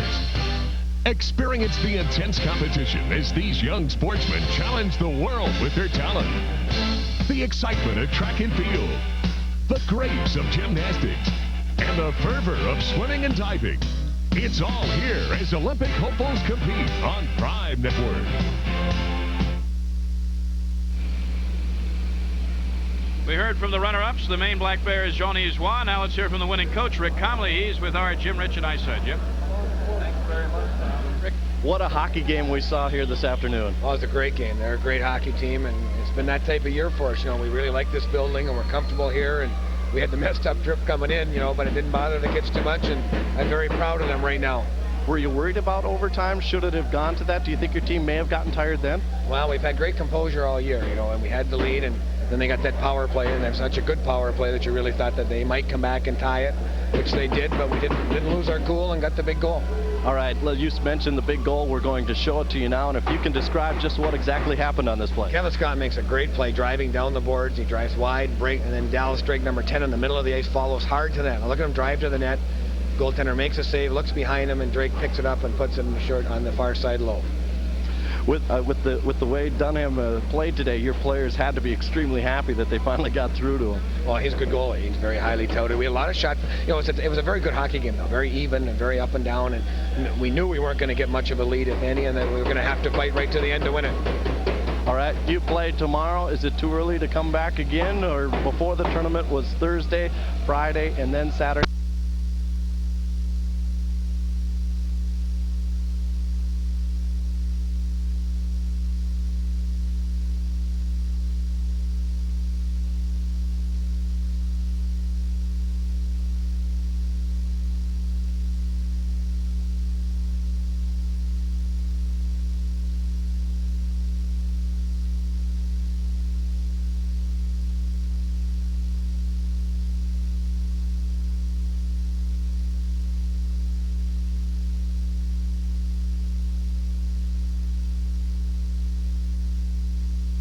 Contribution to the golden age of American sport. Ken Dryden of Cornell at 6'5". Some consider him the greatest goaltender ever to play the game. Chris Chelios, his 1983 championship team at Wisconsin was stocked with NHL stalwarts. And Brett Hull, the Minnesota Duluth Cannon, who is rapidly returning hockey into the mainstream of American sport as a superstar for the St. Louis Blues. Appropriately, Minnesota is hosting the NCAA Hockey Final Four, where tomorrow's international and professional stars compete on the collegiate level. Players like Scott Beatty of Northern Michigan, the little man with a big shot. And Jean-Yves Roy, the flying Frenchman from the University of Maine. There's Clarkson University, the Cinderella of college hockey, with their superstar Hugo Bélanger. And Boston University's Sean McEachran, whose combination of speed, savvy, and a little luck of the Irish is now the man of the moment for the champions of Hockey East.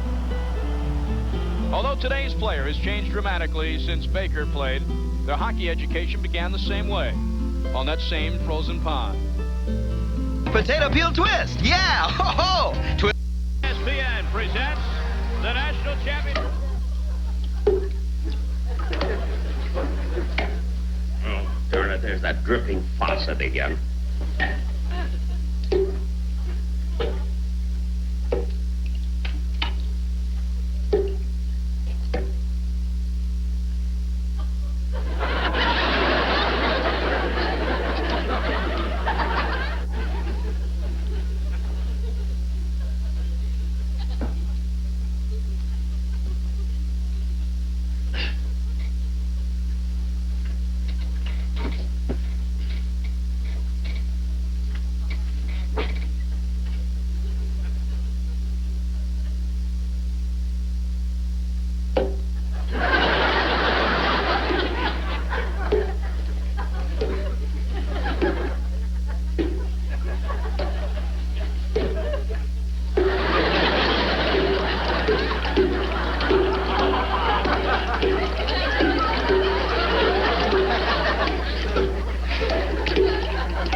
told you 1,000 times to fix that dripping faucet.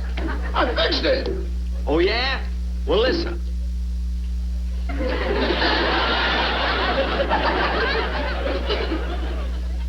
No. All right, you can go. Good night, boss. Good night, good night.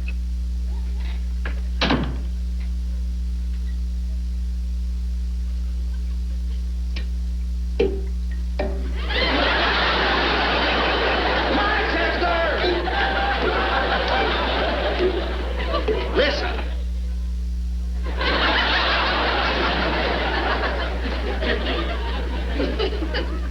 Can't understand it. As soon as you leave the room, it starts dripping. Rochester, I've got an idea.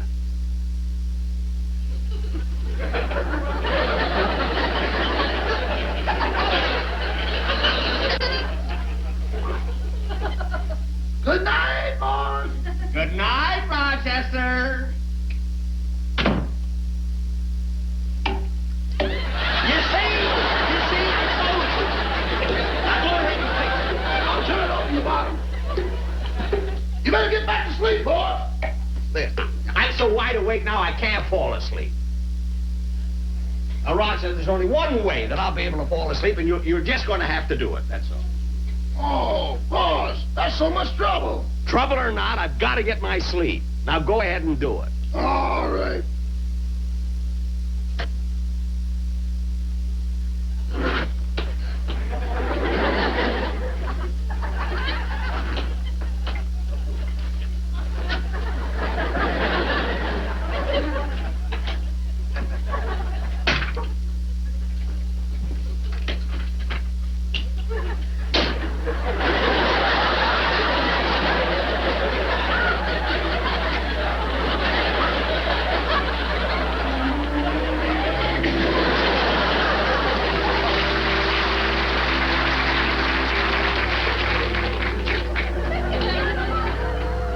not so fast, Rochester.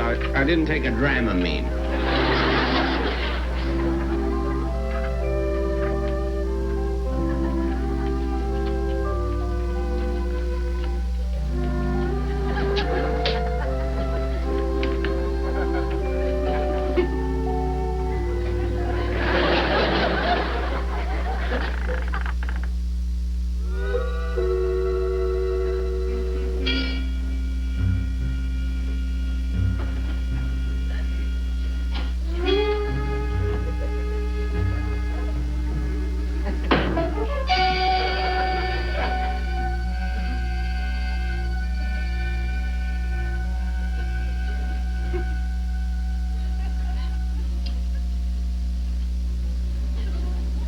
Joe, we must be in a kid's room.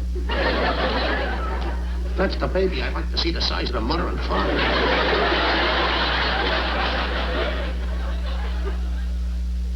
This is a pretty fancy joint. I'll bet you we do good in here. Huh?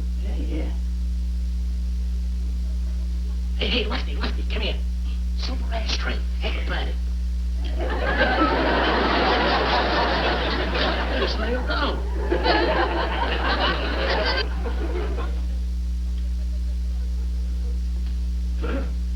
Hey, looks like solid gold.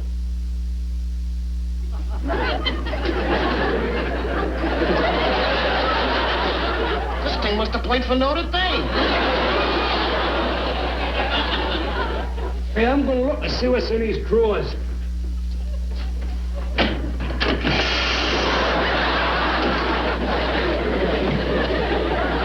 What happened? I don't know. Stand aside. Hey, look at these beautiful shirts. Hey, you know something? I think this job is going to be all right after all. Where do the shirts go? Don't look at me.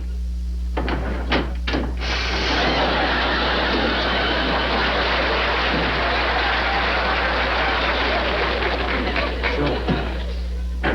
Want to look and see what's in them other drawers? No. You know that Banks is easier? Oh, that correspondence course we took didn't tell us about places like this. Easy.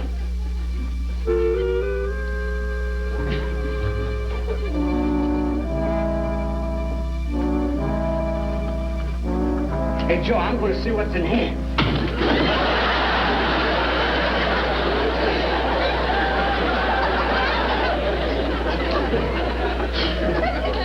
I've done a lot of jobs, but none as execrable as this one.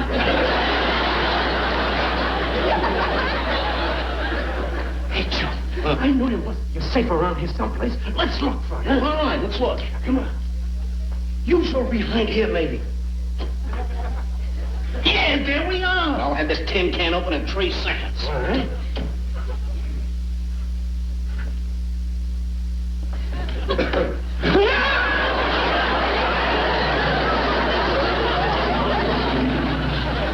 What's the matter? What's the matter? Here we go. We're stuck.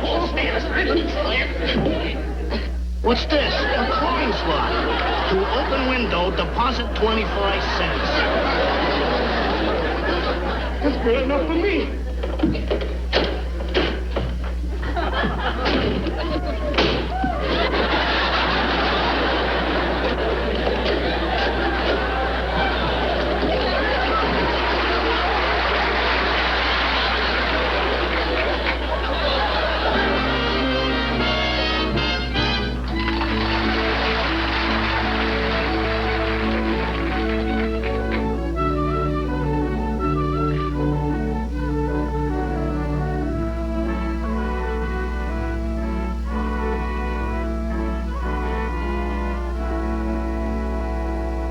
Hey, Rochester! Rochester! What's the matter, boss? Look at this room. Looks like there've been burglars here. Maybe they came in last night. Yeah. I better call the police. Get me the phone. Yes, sir.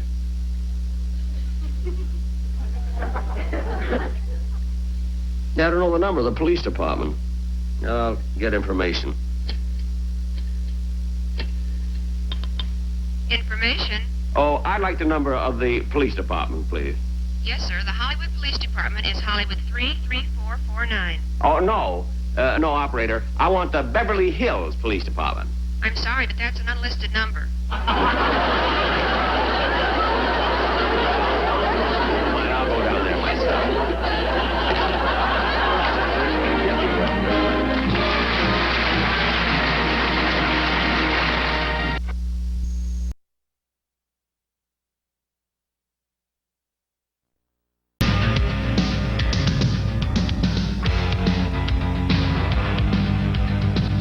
Coming up this week on College Hockey USA, Broadway comes to St. Paul. Northern Michigan can't extinguish a firefighter, but they do put out Maine. And we'll tell you who skated away with the 1991 Hobie Baker Award. Hi, everybody. I'm Jim Rich. And I'm Frank Mazzacco from chilly St. Paul, Minnesota, the home of the 1991 NCAA Ice Hockey Tournament. The Final Four is getting underway, and we'll have it for you on this week's edition of College Hockey USA.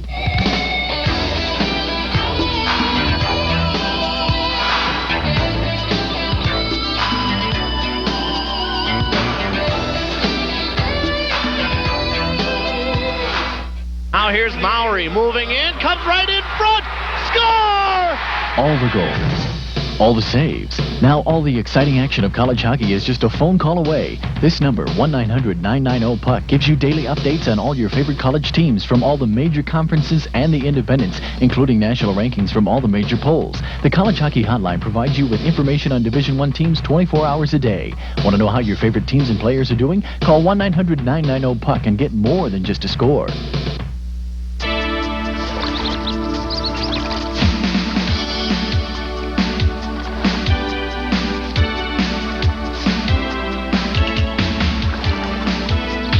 Duluth, where Minnesota relaxes.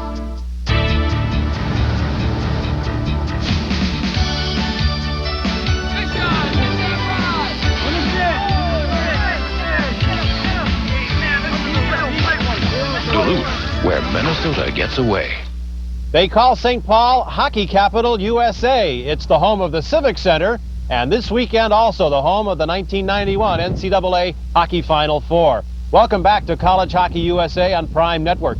What a wonderful field of 4 teams this weekend, Jim. Almost, however, was a field of 3 teams, as the Wildcats from Northern Michigan didn't have trouble with the chilly weather here, but they did have trouble with some dense fog in the upper peninsula of Michigan. That's right. It was so thick that they couldn't fly into Minneapolis. Instead, they had to bus it 8.5 hours, and they didn't arrive here until around 10 o'clock on Wednesday night. They skated for a little bit, then had to come back and play the first game 2 o'clock on Thursday afternoon. But Coach Rick Conley didn't see that as a problem for his Wildcats, as they had just won the WCHA championship in this building 3 weeks ago. In Game 1, Northern Michigan met Maine. The Black Bears earlier in the season swept Northern Michigan in a 2-game series. But Maine knew that it would be a different Northern Michigan team as they entered the semifinal game with a 24-game unbeaten streak.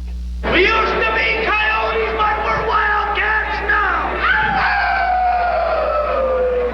The NCAA Hockey Final Four always seems to bring out the fun in the fan, and if you liked hockey, then St. Paul was the ideal spot to catch some fire on ice. This game would be a classic. Northern Michigan gets on the board first when Brad Wawrinka, the nation's top-scoring defenseman, tips in the shot from Scott Beatty. 1-0 NMU, just 2.5 minutes gone by. It stayed that way until late in the frame when Maine penalty killers will put out a Wildcat fire. Jean-Yves Roy, who works as a firefighter in his native Quebec, will get the goal. He collides with Billy Pye, and the puck squirts free and into the net for a shorthanded goal to tie it at 1. Roy strikes again early in the second. Both teams skating 4-on-4. Martin Robitaille to Roy, and he roofs it. 2 goals in 96 seconds gave Maine a 2-1 lead. Midway through the second, Maine starts taking penalties like this one by Scott Pellerin, and it costs them, as Northern will take advantage of the 2-minute minor. Scott Beatty quarterbacks the power play, setting up Jim Hiller for the easy tap, and it was 2-2. 80 seconds later, Northern will get another power play tally. This time it's Daryl Plandowski delivering to Tony Zabel for the easy one, Wildcats held a 3-2 lead after 2. In the third period, the hitting picked up. This check draws blood behind the northern net, but no penalty call. The puck would finally find its way into the net for Maine as they battled back. Once again, it's Johnny Drouin coming to the rescue as he fires it in from close range, tying it 3-all. Northern Michigan with a chance to take the lead. Ed Ward across the blue line, and hits the inside of the post. it remained tied until late in the game when Northern grabs the lead. Kevin Scott is stopped, but Dallas Drake bangs in the rebound, and Northern had a 4-3 lead. I poked it to Kevin Scott, and he went around the net. And he had Tony Zale breaking off the far post, and I think the goalie overplayed Tony a little bit, and Kevin took the shot and caught the goalie by surprise, and he ended up on his pants, and the puck was lying in the crease, and I just whacked at it, and it went up over his glove and in. Maine has one last shot at tying the game, but watch the play by All-American Brad Wawrinka at the side of the net. He kicks the shot away, preventing the goal. That preserves the lead. Northern Michigan adds an empty netter, and they advance to the national championship game with a thrilling 5-3 win over Maine. For the Wildcats, a satisfying win after a long trip to St. Paul. Well, when you win a game like that, obviously you forget what happened, and I was disappointed for the kids, Jim. I mean, the banquet's a big part of it, and the pre-hype is great for them, but this is a very mature team, and maybe it was the best thing for them to come in late like they did and keep focused on hockey. You know, we were a little mad because we did have to take a bus, and you know, that's 8 hours compared to an hour-and-a-half flight, but the guys seemed to enjoy themselves on the bus, played a little cards, and, you know, we knew we'd get here. I was very nervous, and I think I transferred my nervousness into positive energy, and paid off, I mean, for myself, but I still wish I could have won the game.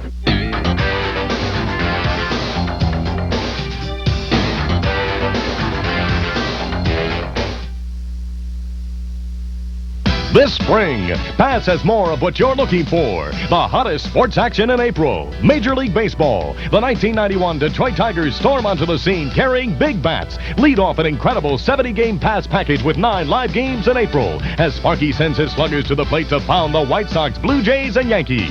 NBA basketball. The Pistons are rallying in April to regain their winning ways as the champs ward off the league's toughest teams in 3 live games. Auto racing. Warm up your spring with high-charged racing at the Miller Genuine Draft 200. Plus sound off on This Week in NASCAR. College baseball. There's Big Ten battles on the baseball diamond. Major indoor lacrosse. The Detroit Turbos are gunning for their first ever championship. Pro Beach volleyball. The Beach Boys are back for another season of excitement in the sand. Plus, the CCHE Year in Review, Fight Night at the Palace, and Size Up the Green Jacket as we preview the Masters. Incredible action in April. Only on Pass Sports. Just watch us. He was named Athlete of the Decade for redefining excellence in hockey. Now available for the first time in home video, a collection of the greatest moments of his career. Wayne Gretzky, Above and Beyond. It was religious for me. I never missed. It was like that was my enjoyment in life. He wouldn't go around saying, well, I'm the best, I'm going to be the best. But he always just wanted to be the best. Gretzky, he shoots, he scores! The National Hockey League's most valuable player, Wayne Gretzky. The Edmonton Oilers have won the Stanley Cup. Gretzky has pulverized another National Hockey League record. Promise Miss, I wouldn't do this.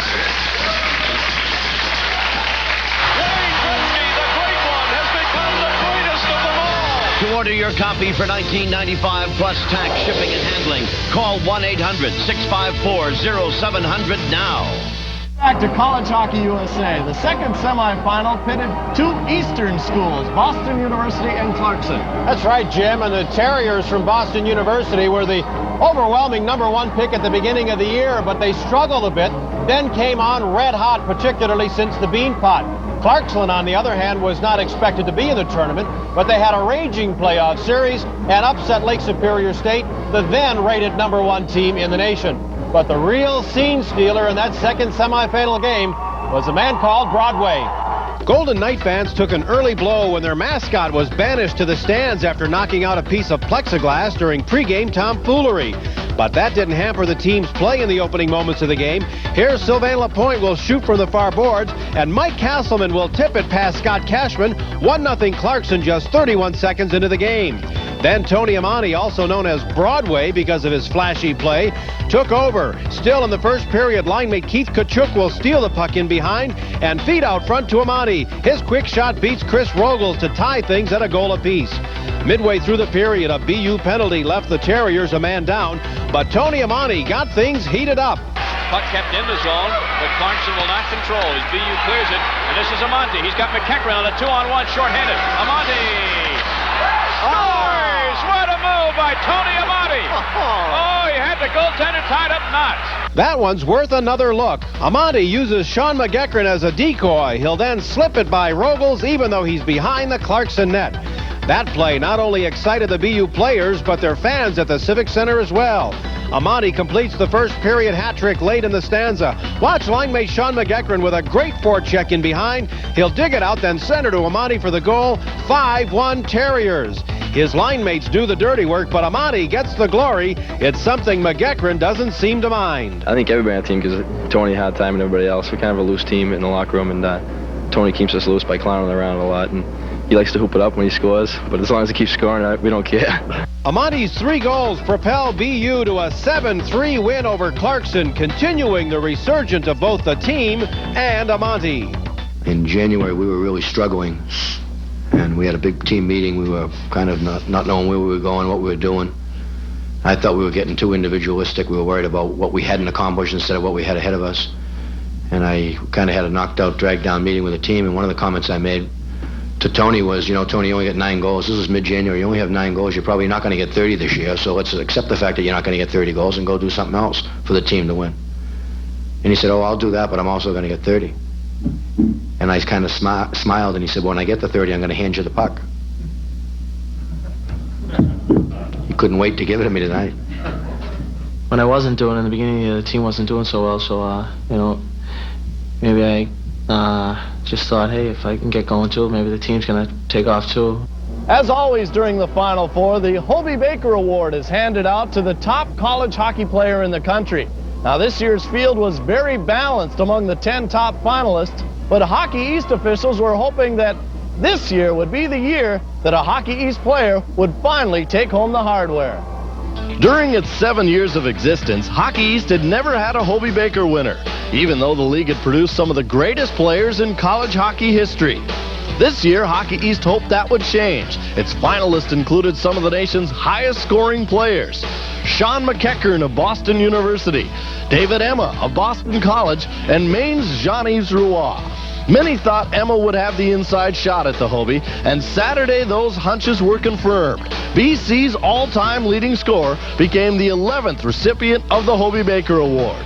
For Emma, the honor came as a surprise, and it did help make up for BC's disappointing postseason performance. If someone was to tell me that I would be standing here being presented the Hobey Baker Award, I would tell them they were crazy. I came into the season and this wasn't even on my mind. It was just a matter of trying to do whatever I could to help Boston College win and try to bring a national championship to BC. And that didn't happen with the disappointing ending we had. But this is just a great honor for me and something that it's just a dream come true. The award capped off a sensational senior year for the Cranston, Rhode Island native, who finished the season with 81 points and was named the Hockey East Player of the Year. In his career at Boston College, Emma scored more goals and had more assists and more points than any other player to pull on a BC sweater. Emma also achieved similar success in the classroom. The finance major is on the dean's list at BC. In 33 years, I've had a lot of excitement, a lot of great players, and good teams or whatever. But I think this has to top them all. To say that you coach the best player in the country is really something special. And like I said, those of us who work with David, he not only is a great hockey player, but he's a super kid too. Kathy Walsh was just saying that he hasn't changed from 4 years ago. He still is saying hi to everybody, and he's not one of these kids that has a little halo around his head. He's one of these kids that comes to work every single day. Emma's college playing days may be over, but his hockey career is definitely not. Emma hopes to play for the U.S. Olympic team next year and then take aim at the National Hockey League with the New Jersey Devils. I've been talking with New Jersey a little bit, but I'm sitting back and I'm waiting to see what's going to happen. My first priority is with the Olympic team. That's something I've always dreamed of since I was a little kid and since the 1980 Olympic team. And I'm excited about it. I just hope I get the opportunity to represent the country. Still to come on College Hockey USA, highlights of the championship tilt between the Boston University Terriers and the Northern Michigan Wildcats. But first, here's a look at this year's All-American teams, East and West.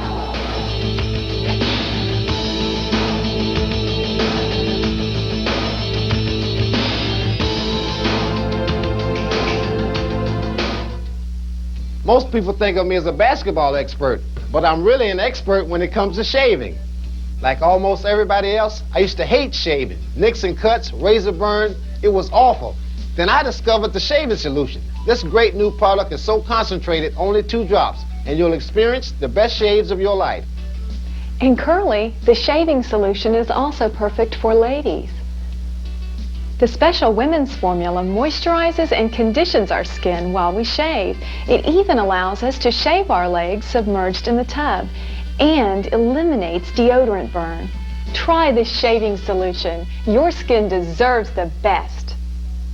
If this great product isn't more than we promised, you will receive a prompt refund. To order, call 1-800-743-2080 and you'll receive more than a year of the greatest shaves you've ever had or your money back. Call now. Remember, I'm an expert at shaving. The Thunder is back.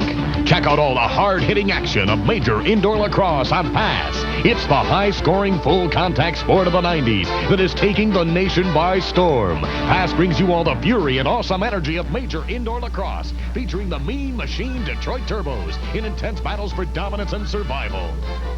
All the action in the rough and rowdy league comes down to this, the Major Indoor Lacrosse Championship, and the Turbos are revved up and ready. 9 o'clock Monday. It started here, in a country where tradition is still important, where breweries are handed down, generation to generation, so the old ways are not forgotten, including the traditional way of brewing beer, the way one beer in America still is brewed today. A beer started here more than 200 years ago. Stroh's, fire brewed, family brewed. Some things never change. Some things never should. Hockey USA on location at the St. Paul Civic Center for the NCAA Final Four. And now it is time for the crowning of a national championship. The title game pitted Northern Michigan, the hottest team in the West, against Boston University, the hottest team in the East. Well, we've already mentioned that it was a great field of 4 teams. You couldn't have asked for a better matchup in the final game than Northern Michigan and Boston University. Northern had come into the game with a 25-game unbeaten streak. Of course, you already know that the Terriers were red hot since the Bean Pot. But one thing Northern wanted to do was bring down the curtain on Boston's Broadway production. This would be one of the craziest games in championship history. BU and Northern Michigan were high-scoring teams all season, and the title game would be no exception. Just 1 minute into the game, David Tomlinson sets Ed Ronan home free. Ronan beats Bill Pye low to the glove side for a 1-0 lead. Northern tried hard to even it up, firing the next 7 shots, but all were stopped by John Bradley, including this breakaway try by Scott Beatty. Meanwhile, everything seemed to be going the Terriers' way. Watch David Sacco. He's tackled as he heads to the net, but he's still able to sweep the puck past Pye, and BU built up a 3-0 lead after 1. Second period was like night and day for Northern. In the first, the Wildcats couldn't buy a goal. In the second, they couldn't miss. Off the scramble in front, Dean Antos flips it in for Northern's first goal. Just under 4 minutes later, Northern Michigan draws within 1. Watch the great deflection by Mark Buffet of Lou Malone's point shot, and suddenly it was a 1-goal game. Coach Jackie Parker sensed things were getting out of control, so he called timeout. But it did little to stem the tide, as off the ensuing face-off, the Wildcats tie it up. Scott Beatty knocks in a loose puck, the first of 3 for Beatty, and NMU erased a 3-goal deficit. The Terriers continued to come unglued. Here, BU gives the puck right away to Beatty. You don't do that and not pay for it. And Beatty hammers home the 5th goal of the period. It was 5-3 after 2. But Boston University regrouped between periods, and they were ready for the final 20 minutes. After falling behind by 3, the Terriers mounted a ferocious comeback. Here, Tony Amani battles through 2 defenders, then centers to Sean McEachran. Suddenly, it was 7-6. Then, in the final minute, BU caps off their comeback. 45 seconds to go. Regulation time. Kachuk fights for it. The chance gets it over to score!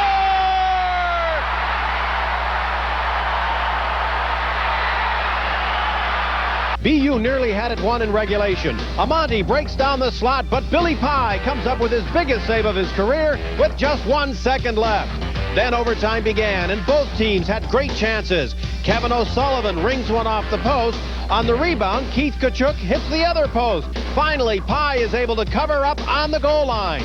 Then just 12 seconds later, Tony Szabo launches a rocket, and that rings off the crossbar. Finally, the second longest championship game comes to an end. Antos stays on side. Landowski leaves it in the slot area for Beaufait. Landowski scores!